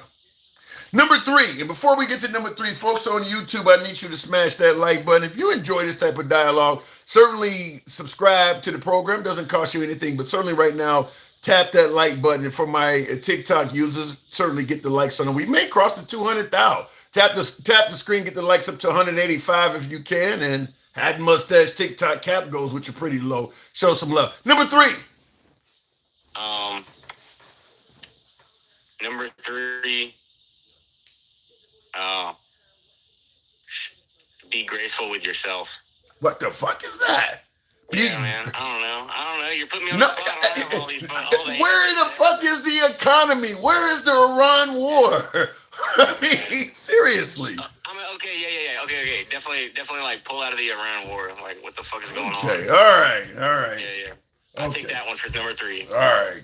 Final answer. All right, fair enough. I got to move it on. We brought you to your senses on number 3, but I do agree with number 1 and number 2. We'd have to go into more detail. But number 1, the Epstein stuff, that is a no-no. Crazy. All right. Fucking crazy. Appreciate it. Paranoid. Thank you for coming through. Good one. You too. Go ahead and drop. Tap the screen and looking in the comments, housing. So, housing is incredibly important. I'm going to go with the economy being number 1. I just think I would say the economy, healthcare, and education. Those would be my 1, 2, and 3. The economy, healthcare, and education. I think that would make for a very strong, high morale population. The economy, healthcare, and education. So you got people are doing better financially. They're living longer, living healthier lives with healthcare, and they're more intelligent, which would be valuable to us all. Because you want to keep people, let's say, from not doing bad shit. Like number 1, the number 1 method to reduce recidivism, education. Educated people have more to live for. They have ways of earning. Education is valuable in all aspects of life. Economy, education, and healthcare. Those would be my 3. Anyway, looking in the comments, the president is a pedo, greatest until otherwise proven. Huh? Pimp named Furback says the president is a pedo. Oh, grapist. Not greatest. Until otherwise proven. I'm not going to say that Trump violated the innocence of a child, but, and I'm saying this is the fluffing side you guys often say. Even if I want to be MAGA friendly, I'm going to say what even MAGA agrees with. Even if you don't believe Trump violated the innocence of any children, I think even MAGA would agree that by not letting folks get the true answers on the Epstein files, he's helping out people that did. So that's where I don't understand MAGA not being harder on Trump. Most of them will agree what he's doing with the Epstein files is helping out pedos. But yet you're still supporting him and saying he's a great guy. He is helping pedos out. He may be one, but you certainly would agree he's helping them out. If your neighbor was helping out a pedo, you would not like your neighbor. You wouldn't want to live next to him. He's like, I don't do none of that shit, but my boy did, and I made sure the cops didn't catch him. You wouldn't want nothing to do with that guy. So I don't understand how MAGA is still riding with him when most of them agree and bring it up. Well, what about Biden? What about that? Don't defend Trump. If the accusation is that Trump is helping pedos, and all you can toss out there is what about Biden, that ain't defending Trump worth a damn. In fact, that's an admission of guilt. You're just trying to say, well, your boy did it too. What the fuck? That ain't no defense for Trump bringing up, well, Biden didn't release it either. No, I want to hear where Trump helped us get to the bottom of it. He showed us everybody. He brought everybody to justice. Biden didn't do any of that. That's how you defend him. Bringing it, well, Biden didn't release the list either. That ain't saying nothing for Trump. And to some degree, that has become the go-to defense for President Trump. Corruption, spending, telling lies, no matter what. The go-to defense for President Trump has now become, well, somebody else did it too. Not once are you're no longer hearing, no, he didn't do that. MAGA's not saying that. When you accuse Trump of doing something, you're not hearing, no, he didn't do that. The go-to defense is now the point where somebody else did it too. They're not even saying the guy's innocent anymore. That should be problematic. Certainly, if you believe that Biden or Obama or somebody was corrupt, and that was your excuse to get rid of them. Okay, you got Trump now, and now you got to bring back up the guy you thought was horrible. You're bringing him up as a defense? That doesn't make sense. He is giving you his idiotic, woke view of what he is reading. If people like him if people like him had no complaints during Biden administration, then it shows you're a complete hypocrisy of his views. See, this is what I'm talking about. What happened to Trump didn't do it? I can't get MAGA to, no, he didn't do it. No, he ain't protecting pedos. No, he ain't taking gifts. No, he ain't corrupt. Where is that at? No, you didn't say shit when Biden was in office, or Biden is doing it. What happened to he didn't do it?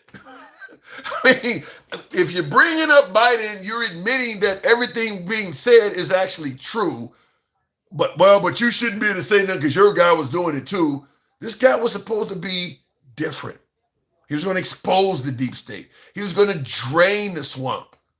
You're using swamp creatures as a defense for him now. Which is why I keep saying I don't understand why MAGA's not real disappointed with that. In the comments going back to the box, tap the screen. We'll make it happen with the one and only Doomsday.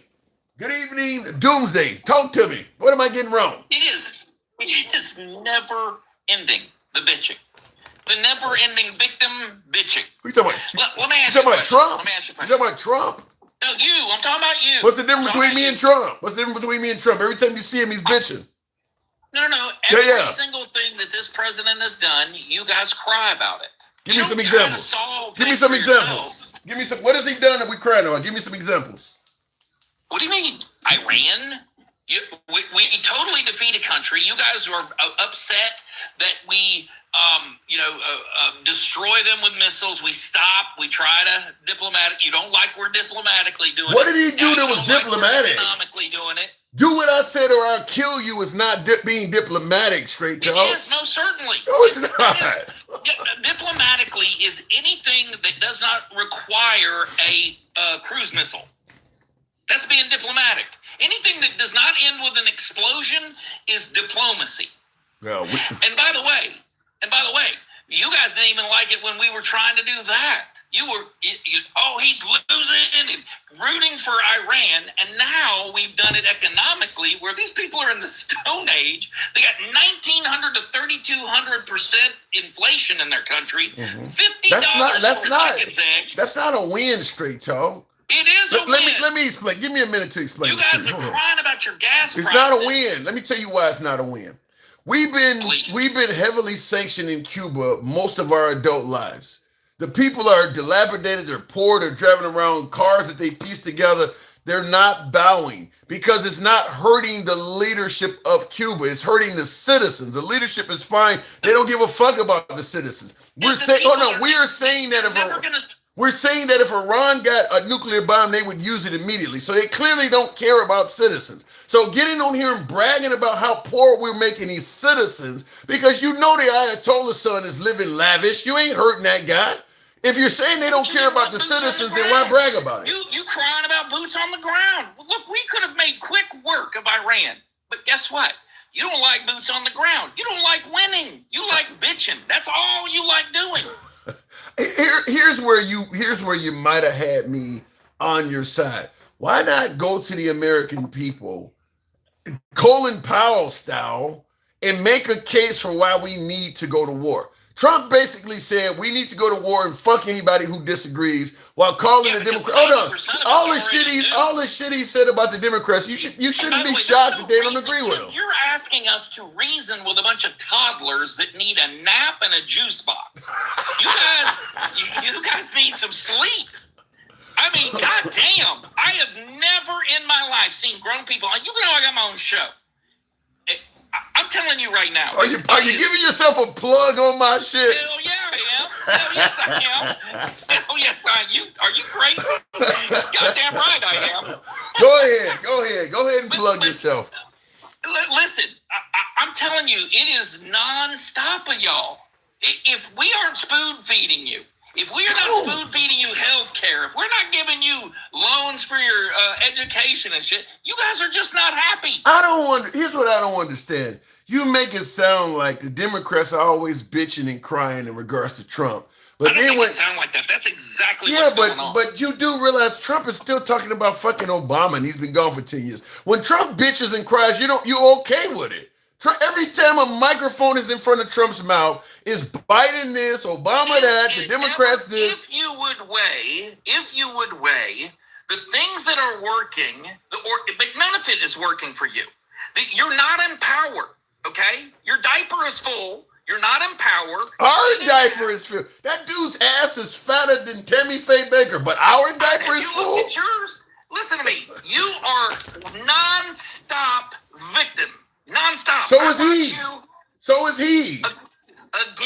Again, you expect him to be held to a higher standard. You seem to think that if he had the entire press corps, running interference for him, every day is an attack on this man. And he's still carrying you across the goal line. Every day he's attacking somebody. What do you think? You just think the people should just let him sit back and attack everybody and they should shut up? Listen, what I'm saying to you is, and I don't know if you've ever experienced this, but you're doing something for free for someone. And they are standing in the yard. You're mowing their lawn. What is he doing free? What is he doing free? What do you mean, what's he doing free? He's not taking a presidential salary. He got a jet. Hold on a second. That is your jet. Hold on a second. It ain't our jet. Well, you're never getting on it with all the crying you do to have to clean the carpet. It is the American people.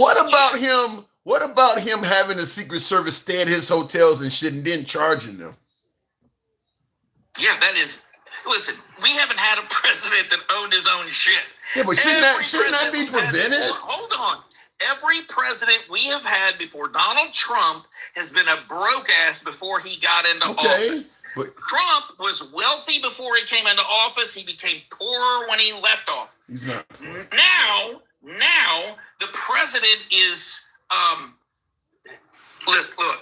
I'm trying to figure out. Do you believe that should be allowed? Is to have a Secret Service at all the hotels and places to stay? You believe we should be using his facilities?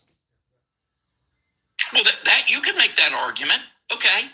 But he's the president regardless. That's your salary right there. 24 hours a day. If you want to pass a law in the future, or why should you need to do so? If he's an honest man, he know that's a conflict. Why the hell are we staying in your facilities? I mean, he didn't take a salary. You make it sound like he's doing a morally. Are you sure that they wouldn't be paid more for staying in a non-Trump property? Maybe he's cutting our Secret Service a break for the American people. Maybe they would be staying at a goddamn Super 8 if it wasn't for Donald Trump. So you don't even know. Your ass just thinks the worst of this man. He's in your dreams. How do you say some shit like? You got those Wayback cookies all over your face. How do you say some shit like that and sound serious? That they may be standing in a Super 8. You don't know. And by the way, the president is the president 24 hours a day, 7 days a week. We don't give the man a day off. So if he wants to take his ass back to Florida, he's going to be the president in Florida. He's going to be the president in Washington, D.C. I didn't hear that shit when Obama was going to Hawaii. He was 7 days a week. You guys weren't saying that back then. You've never heard anyone complaining. Well, people are going to complain about whatever. Yeah, because they complained a lot. I am adult enough to understand that Barack Obama was president 24 hours a day, 7 days a week. I didn't hear that on Joe Biden. Joe Biden's in his basement. He's in bed. I didn't hear it on Biden either. Joe Biden was never president. That coleslaw motherfucker never was president for a day. Not one day. But this racist dude is president. Don't be silly. But this racist motherfucker, he's president. What racist motherfucker? Joe Biden? We still talking about Joe Biden? No, we talking about Corn Pop? We talking about the guy who's racist again? The guy who paints himself orange. Like, what the fuck is he, a clown? Now look, who's being racist now? You just called Biden all kinds of names. I figured I'd return the favor. Listen, I'm telling you, Joe Biden was way more racist than Donald Trump. You crazy. Clarence Thomas. You Thomas, crazy. who's more racist? I mean, let me tell you something. The only people that think Biden is more racist than Trump are people that are not minorities. The minority community is not going to be looking at Trump and say that guy loves us and Biden is a racist. Do you know why? No, and that's not true. That is true. I know a lot of minorities, Tim, that think that Biden was when he said you're not black if you don't vote for me. You didn't take that racist because you're stupid, not because you're black. No, I didn't take that as racist because I think you're stupid. The guy posting pictures of Obama's as monkeys and folks yelling white power and shit. Your face that you're not black, like you've been not black one day in your life, and you ate that like mother's milk. Right. You lapped that up because it was Joe Biden who said that. So if Biden says you're not black, what's the difference between him saying you're not black and Trump saying you hate America? You do hate America. You were rooting for and you're not black if you voted for Trump over Biden. I'm not black. And Biden was right then. Biden was right. You are black and you voted for Biden, but you weren't black because you voted for Biden. I'm just going to tell you. Biden because you're not that bright. I'm just going to tell you. You laughable. I'm just going to tell you. The reason you don't see Trump as being racist is because he's not. No, you ever heard it takes one to know one? Okay, so you think because you're racist, you can detect another racist? Is that what you're saying? No, I'm saying just the opposite. In your case, I do think you'd be more sensitive to the racism because you're playing it right now. You probably over there fucking around and playing with nooses while you talking to me. You want to reach through the screen? I bet you if I can look on your device, you got one of them little pins that come out the bottom of the phone. You drawing nooses around my neck while we talking, motherfucker. Get out of here. I would never. You are my brother. You're right. All I'm saying is I want the very best for you. No, you don't. No, you don't. You want me. You have never heard me say, unless you and I are talking, unless we are having this conversation, you have never heard me say a derogatory thing about you. It is all... No, you aiming it at Biden. You just called me idiot. You did say something derogatory. You just said I'm an idiot. But you and I are talking. You're not going to hear that behind my back like you would stick the ruler. You guys you don't think I've catch up on this stuff. I heard you guys' little conversation. Okay. That's a very... I'm not even there for it. What does Stick say of concern to you? I'm curious. No. You and Stick having your little conversation. I need to be in the room. You guys come on over and see me anytime y'all got a grievance. How about you do that? Then you can say whatever trifling bullshit you want to say. Listen. That's why I came over to talk to you today to begin with. And by the way, if the president ever did anything that you liked, your tongue would fall out before you ever admitted it. He has done. So why should he even try for you? He has done things I like. What? Secured the border. Oh, you didn't like the way he did I'll go with what Sherbert often brings up. I think him getting rid of the pennies, the waste we were wasting on copper. I think that's a good idea. That's the best you can do. I mean, damn, I agree. Well, he ain't done a lot of good. Well, straight talk, he ain't done a lot of good shit. I'm sorry, I don't have anything great. Everything has been a positive for the United States. Everything he's done. Everything. Not just some stuff. Every single thing he's done so he's did has been a positive for this country. So he did an awesome job with the Epstein files. Yes, he released every single Epstein file. Every file has been released. Tell me it's not. Who do you want to see in the files you have not had access to? Please tell me. You should be calling me collect from an insane asylum. Where you talking? You really believe he released? Up from a nap right you now. Really believe he's released everything on the Epstein? Even the hardcore MAGA don't believe that. They passed a law. Now, are they still redacting files? They are still redacting files. I get it. What do you expect for? What do you want? What do you think you're going to find?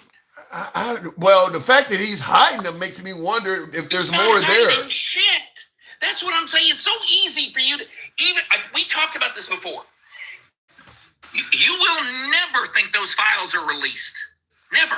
I am convinced that until he gives you files with pictures and video of him with diddling kids, you will not consider those files released. Why is you're waiting for something that never happened, and you're never going to be happy. Let me ask it to you this way. Why is Ghislaine Maxwell in minimum security? Why did they upgrade her accommodations? Dude, I want to know the shit. I want to know that too. Is it? I want to know the answer to that question too. But you believe he's released everything. He ain't even released that. No. I 100%. It's not what I think. I know he signed a law releasing every single one of those documents. The only, and I mean the only reason you don't have them in your hot hands is because the Democrats demanded they be redacted. And you are talking about millions of documents. Trump is president. Wait, hold on. Trump is president. Nothing the Democrats demand. He could unredact them anytime he wants. I want you to hear this, though. If he wanted to lose the midterms, if he wanted to hear about it forever, why would he lose? And by the way, the lawsuits that would come out of that, don't be stupid. Do not act like I want you to hear this. Not that dumb. I want you to hear this. No, I know it's a hoax. It's started by Democrats. It's been run by the Democrats for 4 years. You had Christopher Wray and these characters and Comey before him. And it's a bad group. It started, actually, look at the Steele dossier that turned out to be a total hoax. The 51 agents, the intelligence, so-called intelligence agents, it was a hoax. It's all been a big hoax. It's perpetrated by the Democrats. And some stupid Republicans and foolish Republicans fall into the net. And so they try and do the Democrats' work. The Democrats are good for nothing other than these hoaxes. They're bad for politics. So he's talking about the Epstein files as a hoax. You believe that, right? No, he wasn't. Yeah, he is talking about it. He is talking about it. What is he talking about? He was talking about the Russian dossier. No. Everybody knows it was a hoax. He's comparing it to the Russian dossier, and he's saying that's a hoax too. He's comparing it, but he's talking about the Epstein files. Yeah, I did not hear Epstein files in all of what you played me. Okay. I don't know what you took out of context, but all I heard was Christopher Wray. And by the way, can I ask you a question? Explain I'm scared. to me. Yeah, you should be, because this is a very obvious question. Go ahead. This was going on for years before the man became president. That's why Joe this Biden, is part of why he Joe became Biden never president. released any of these files. That's why he didn't release one file. That's part of why he became president, is that the other administrations was not releasing it, and he was campaigning on he was going to do that.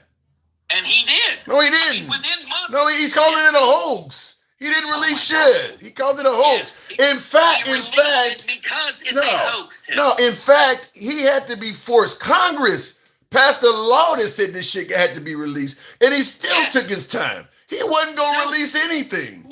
No, Tim, he's not taking his time. Oh my He God. is. Why do you think Pam Bondi got fired? So She was dragging her feet. So wait. Pam Bondi? You said Pam Bondi got fired on because of the Epstein files? Yes. What? Yes. She totally bungled the Epstein files, and that is exactly why she got fired. She went and made everybody walk out of the White House with binders, and we've got all the dirt, all that, and what? Nothing. And you guys are still talking about this bullshit. The president doesn't want you talking about this bullshit. He released those files a long time ago. So what the president would like for you to do is dig through these files, find whatever it is you think you want, and then go your own way. So when Marjorie Taylor Greene said that, he said that people would get hurt, she was lying? Yes, because Marjorie Taylor Greene wanted a job that the president refused to give her. And hell hath no fury like a woman scorned. He even does it to his own party, Tim. He didn't make her any promises, and she's pissed about it. You have Trump derangement syndrome. This is the opposite of what you guys say in the Democrat. When you defend Trump no matter what, you are the essence of Trump derangement syndrome. You're going to defend this guy no matter what he does. Hold on. I'm not defending the president no matter what. You just haven't given me the or what. Everything you bring up is easy to defend. The stuff he's done on the Epstein files. You're one of the few people that believe he's released everything. I haven't talked to even MAGA that believes that. Sir. Everyone in the country knows he's released everything. There's a difference between things being released and things being redacted. He has released those documents. They are being Let me ask you. Let me hold on. I got you on. You're on multiple. You're on multiple platforms. What I want to ask you folks is, I'm not going to do a poll. I'm just going to ask you folks, by way of yes or no in the comments, how many of you folks agree with my caller that Trump has released all of the Epstein files? Type yes if you agree with him, no if you don't. I'm just curious, because I got MAGA viewers. I'm curious to see if they agree with you. Your audience isn't bright enough for 3-letter words. Why don't you say yeah or nah? How about that? Your audience. I got MAGA viewers though. I mean, some of them are MAGA as well. MAGA's not bright, huh? I know, and they report back to me on a regular. I'm just trying to see who's saying yes to the, because you're the first person I've ever heard suggest that they released all the Epstein files. You are literally. Hey, Pimp, it used to be 16 million, and now we're down to 3 million. So handsome conservative, do you agree? Go ahead, straight talk. You crazy. Pretty soon, you'll have everything that you want, except there'll be no Trump in the documents, and you're going to think that they're in Elon's car that he sent into space. That's where your documents are. The trunk of that Tesla. You guys are going to swear that Elon got rid of those documents for the president. I see it coming. I got Grant saying 3 million still unreleased. I don't have one person saying yes. And not one. And I do got MAGA viewers. I mean, you got probably about a good 600 people among all these platforms. Not one person, not one said that he released all the Epstein files. Not one person said yes. Somebody typed yes just to troll. Not one person said yes. So you're wrong, dude. I'm telling you. There we go. We got one person. Somebody, Jane said yes, and I think Jane only said it because I said go ahead and troll. Because you guys don't understand. You don't understand what released means. That's why. What is this thing? You don't know the definition of is? What you don't know what released mean? What does released mean? The documents the documents have been released. Now, they have not. The Department of Justice says that they need to protect the victims' identities. Oh. They need to avoid compromising ongoing or related privacy rules and prevent disclosure of sensitive material like child sexual abuse documentation. Okay? Yeah. That has nothing to do with whether or not the documents were released to the public. Nothing. So we happen to release million documents that are left. So we don't know why Ghislaine Maxwell is in minimum security. They all of a sudden released all kinds of private information on the victims. The Trump administration has never met with the victims, and according to this, Ghislaine Maxwell is cooperating with federal authorities, and that is the reason for her to be in a lower facility. But I wouldn't have done that. She's done the damage. I think that the only person responsible for all this is in prison, and the other person responsible for this is no longer with us. So you don't think Ghislaine is responsible for anything? No. She's in prison. Oh, she's the one that's in prison. Okay, she's the one. She's the one in prison. The only other person that's responsible for this is he hung himself. Do you think there are pedos on the files? Again, I think it's a hoax. The president is satisfied that it's a hoax. Look, I haven't seen anything. Why are they not arresting people if there's all kinds of sexual assaults in there? Because your president. You tell me that. Because your president said his friends will get hurt. So you don't believe these girls were abused then? I think a lot of them were. It's hard to say. It's hard to say because I think that there are a lot of people that have been used this way politically. Were they abused by grown-ass men? No, that's what I'm saying. I don't think they were sexually abused. I think that they've been abused by grown-ass men for political reasons. I don't think that this is what people think it is. Jesus. I have no evidence. You show me the evidence of someone being sexually abused. Wow. Go ahead. The evidence is how I've read almost every one of those documents, skimmed. I'm not telling you I studied them, but so far I've been very unimpressed. Wow. I mean, you what had do you have? What do you have? I'm trying to give it to you. Everybody in the audience too. What proof do you have? Show me something. Okay? Don't just say how bad I am. Motherfuckers, put up or shut up.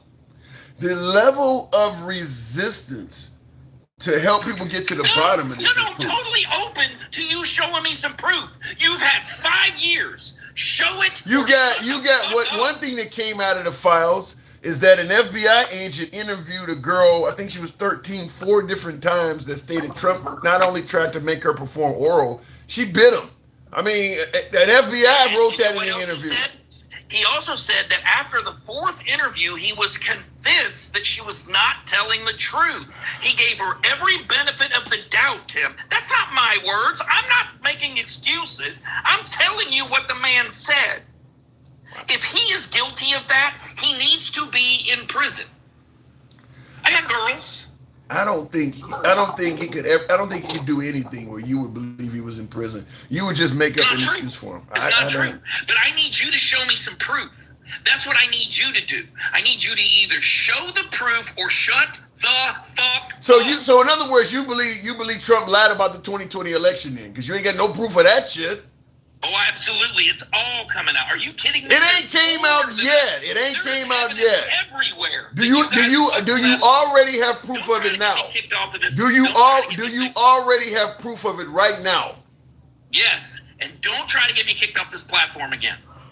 I'm dead serious. I just today at 2:45 got out of TikTok prison. So you wait. Well, I gotta move it on for time anyway. But you're telling me you already have proof that what happened in 2020, he won. Not just me. It is out there. If you want to see it, it's 100% out there. But again, you turn a blind eye to it. And by the way, I can show you you won't even do me the courtesy of showing me what you've got on the president. You don't even do that. You just expect me to take your word for it. I actually on something think this serious. You guys often talk about this not knowing what a man or a woman is. I actually think Trump could convince you that a man is a woman. I mean, no matter what he says to you, you're going to believe it. Real talk. You got a guest. Real talk. Yeah. So I wanted to ask you a question, Mr. Doomsday, sir. You said show you because you constantly been asking Mr. Tim to show you the proof. But when you was up here earlier, you was making a lot of assumptions about what Trump was doing. And not making these assumptions because Trump had told you the proof. Give me something specifically, please. Okay, so with the 2020 election, right? That's what we're talking about. Hold on. Real talk. See if you can say contest or something, because he is right. Contest. He's right. They will censor you. With the contest that Trump was talking about, when did he actually come out? Besides saying it was going to come out and he was going to bring it out, when did he actually come out and show exact proof? Well, he went in front of the entire country. Okay. I don't know whether you watched him. He came out in the entire country. I know a lot about him. Laid out a very good case. So, listen, I don't know how you missed that, but we'll get thrown off of TikTok for talking about it. So that should That should tell you a little something about who wants to talk about this and who does not. Now, I'm going to caution you.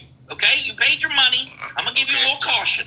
Your ass will get tossed off this platform, not because of me, because one of these little minions of yours is gonna report you for talking about this. You cannot. We're talking about a contest. This is the contest. So when we're talking about the contest, right? Like you said, you don't know if I saw it. One thing I can tell you, sir, I don't know about his supporters, but I have researched this man back to 1987. Or it should be like that. I don't know about his supporters, but I have watched every last one of his lives. I mean, his rallies. Every time that he was on TV, some of the rallies was over 2 hours because I wanted to really know about this man. Or if it should be like that. So when I had asked you that question, and notice that I had threw in, and I said, besides the times when he said something that was going to come out, he used his famous distance of 2 weeks, or if the case should be like that. Now you can make a case, which is perfectly fine, but that's not what I asked you. Did he make a good case? What I asked you was, when did he come out and show actual proof? And by the way, if you'd like to take this conversation off of this platform, you and I can have that conversation. Not a problem. What I am telling you right now is, don't try to engage me about this subject on this platform. I'm on Rumble. I'm on YouTube. I'm on Facebook Live, all of which you can talk about this. TikTok will not allow you to talk about this subject on this platform. Okay, let's change the subject then. Let me ask you about some other proof. Or if a case should be like that. You know what I'm saying? Like something different or whatnot like that. You know how you know when we talk about socialism, I'm sure we can talk about that, right? Socialism. Sure. Okay. So when Trump said that somebody is a socialist, or if a case should be like that, when did he show proof of this person actually being a socialist besides speculation? No, not speculation. It comes out of their mouth. Anytime you want the government to run grocery stores, that is a socialist concept. Wait, hold on. Anytime it don't come out of their mouth. The whole party don't. The whole party don't want that straight talk. That's Mamdani. But he said no. Trump says Trump says all Democrats are socialists. He accused Mamdani of being socialist. Mamdani himself says he's socialist. AOC says she's socialist. Trump accused Kamala Harris of being a socialist. Trump accused Kamala Harris of being a socialist. Yeah, she is. She wants to close prisons. She wants to close prisons. She wants free health care for everybody. She wants to open up the. Kamala Harris want to close prisons. Kamala Harris opened the country to 25 million illegal aliens. How is that not socialist? Like when you say Kamala, right? Who was the first person you heard say that? Call her Kamala. What the fuck is her name? But I'm asking you because you said what F is her name. Okay, who was the first person you heard call her Kamala? What? I mean, her name is Kamala. What do you mean? The reason why I'm saying that, sir, because like I told you earlier, I have followed this man. And one thing that I have noticed is with his supporters. Now, I ain't got no dig or nothing like that, but I'm just speaking facts. One thing I noticed with his supporters, a lot of the times they don't say a certain thing in a certain way unless they heard it from Trump first. I'm gonna tell you, Trump was the first one that started calling her Kamala because when that's not true. Yes, he did, sir. He did it at a rally. Sir, he did it at his rally. I've been dealing with Kamala Harris for at least 10 years. So I asked you where you first heard that from. Then you should have said your next thing got your mouth should have been. I was confused. I've been calling her that from way back when. I was confused. I didn't even know I was saying it wrong. Come on, sir. She does her own damn commercials out here. Sir, like when I ask you that question, and I ask you specific, because I like to be specific, because I know sometimes you can say things a certain kind of ways, and people might not understand what are you getting at? Am I saying her name wrong? Is that what you're saying? Yes. No. What? How do you pronounce it? Like the punctuation, comma, la. Think comma, COMMA, and then LA. When you're saying Kamala, you're pronouncing it wrong. It's Kamala. No, sir, we all went to school and learned grammar, right? We all went to school and learned grammar. But again, like I had told you, what does grammar have to do with her name? You just asked a question, sir. You just asked about grammar. Isn't that true? No. I asked you, how are you pronouncing her name? I have heard Kamala Harris in this state. I live in California. I've heard her called Kamala for the last 10 years. She was our attorney general here. And they were voting for her. I have a hard time believing that as the attorney general there, when the news and stuff cover her, they were mispronouncing her name that much. I have a hard time believing that. Fox News and all, even Fox that don't like her, I don't believe they were just routinely mispronouncing her name. I know. Okay. Yeah, so sir, let me I don't like people mispronouncing my name. I can certainly sympathize with that. Her name, Kamala. Well, I guess that's better than camel toe. I guess calling her Kamala, calling her Kamala, I guess that's better than camel toe and all the other shit. Yeah, listen, I tried to use her name. I don't have a tendency to do that. Thank you. People like her. They voted for her. I'm perfectly fine with that. But no one on your side seems to be okay with me voting for her. Okay, so let's do this. Let me ask you this question, sir. Like, let me ask you this question. 3 minutes. Trump come out. Okay, I'll be done in like a minute.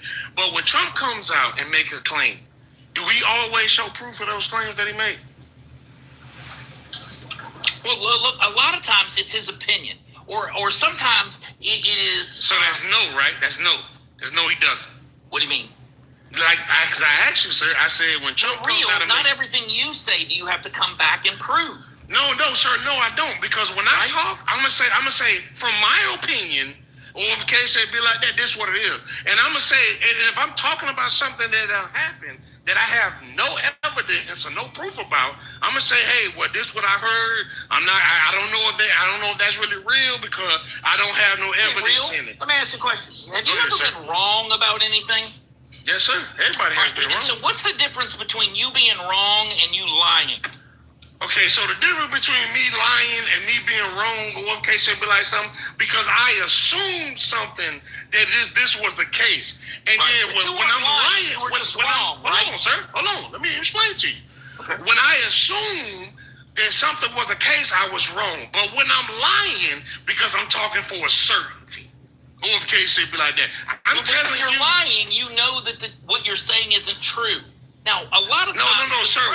When I'm lying, when you are lying, or if the case say be like that, yes, you are saying something that you don't know is true, but at the same time, it depends on how you present it to people. Because I could be lying about something... So anything, you could say he's lying about anything, huh? You don't agree with he's lying. Look, if I'm in a... Let me say this to you real quick. If I'm in a position where I can gain more information than you, and then I come out and tell you something or whatnot like that, and then knowing that I can get the information to know if what I'm telling you is the truth or not, then I'm putting myself in a position to be lying to you. All right. I got to move on, folks. I do got to move on. Wrong or you... Hey, nice chat.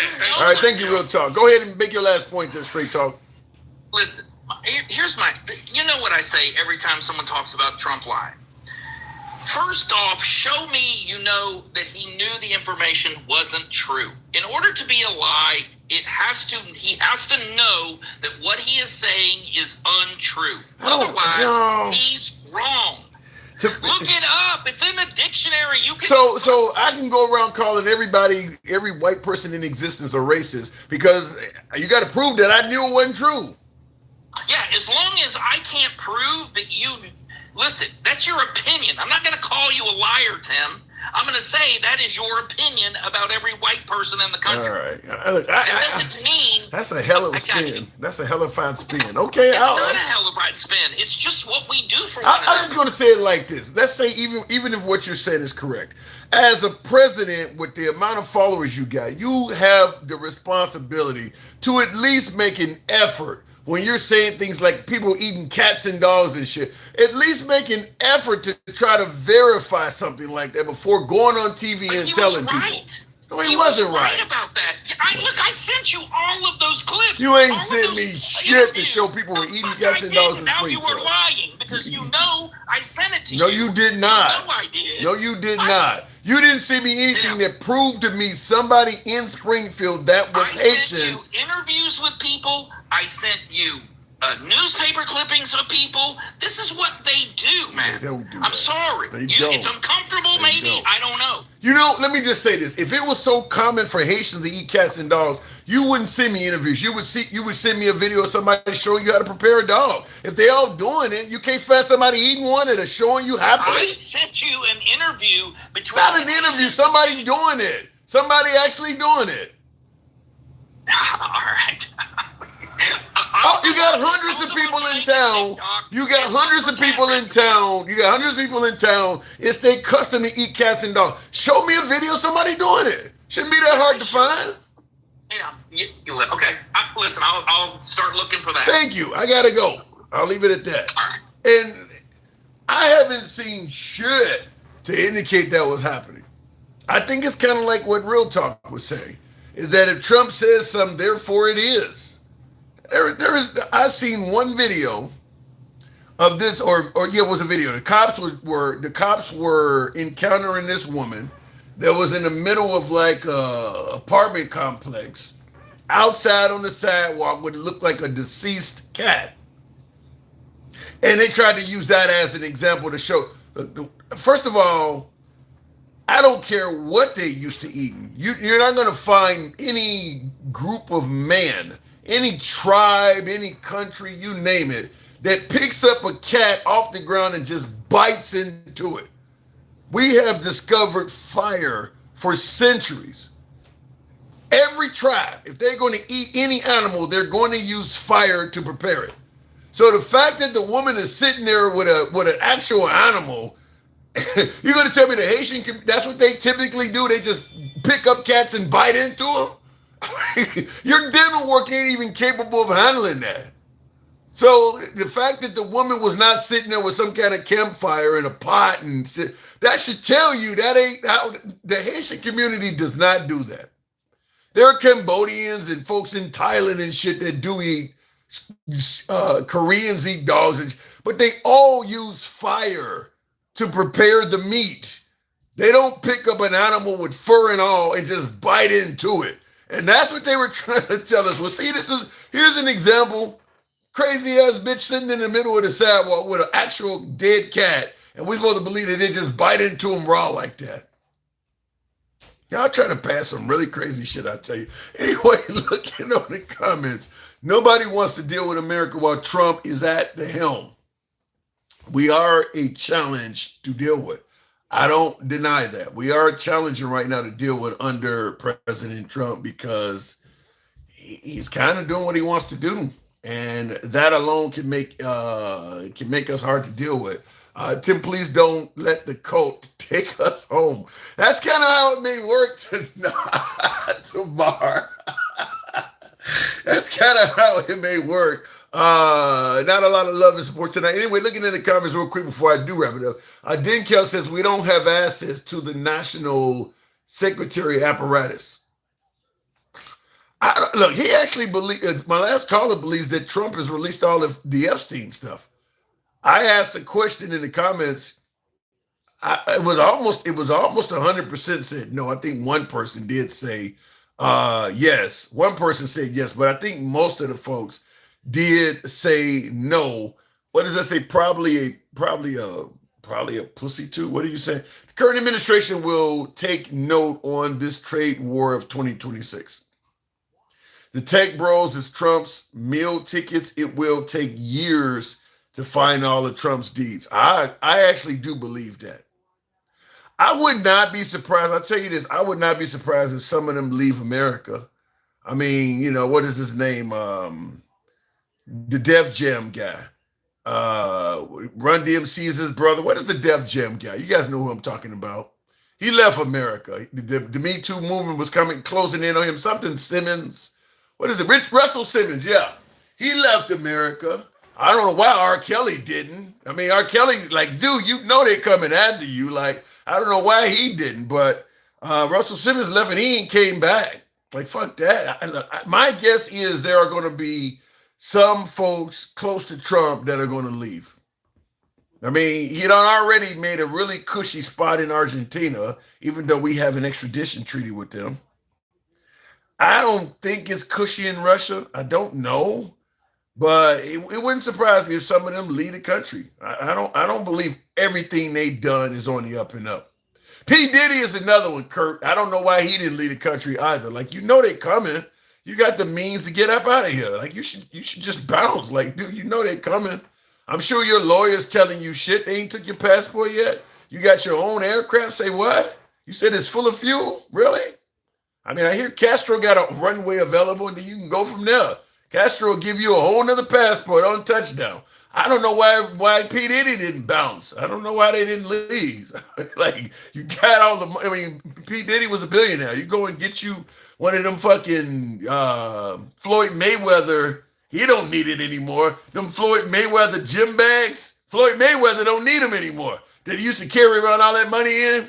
Go get you a few of those, throw it in the back of that plane and bounce. I don't know why P. Diddy didn't do that. In the comments says, Canada, what does that say? It's Trump's pardoned fraudsters. Yeah, Trump has pardoned a lot of folks that are guilty of fraud. Anyway, I'm starving.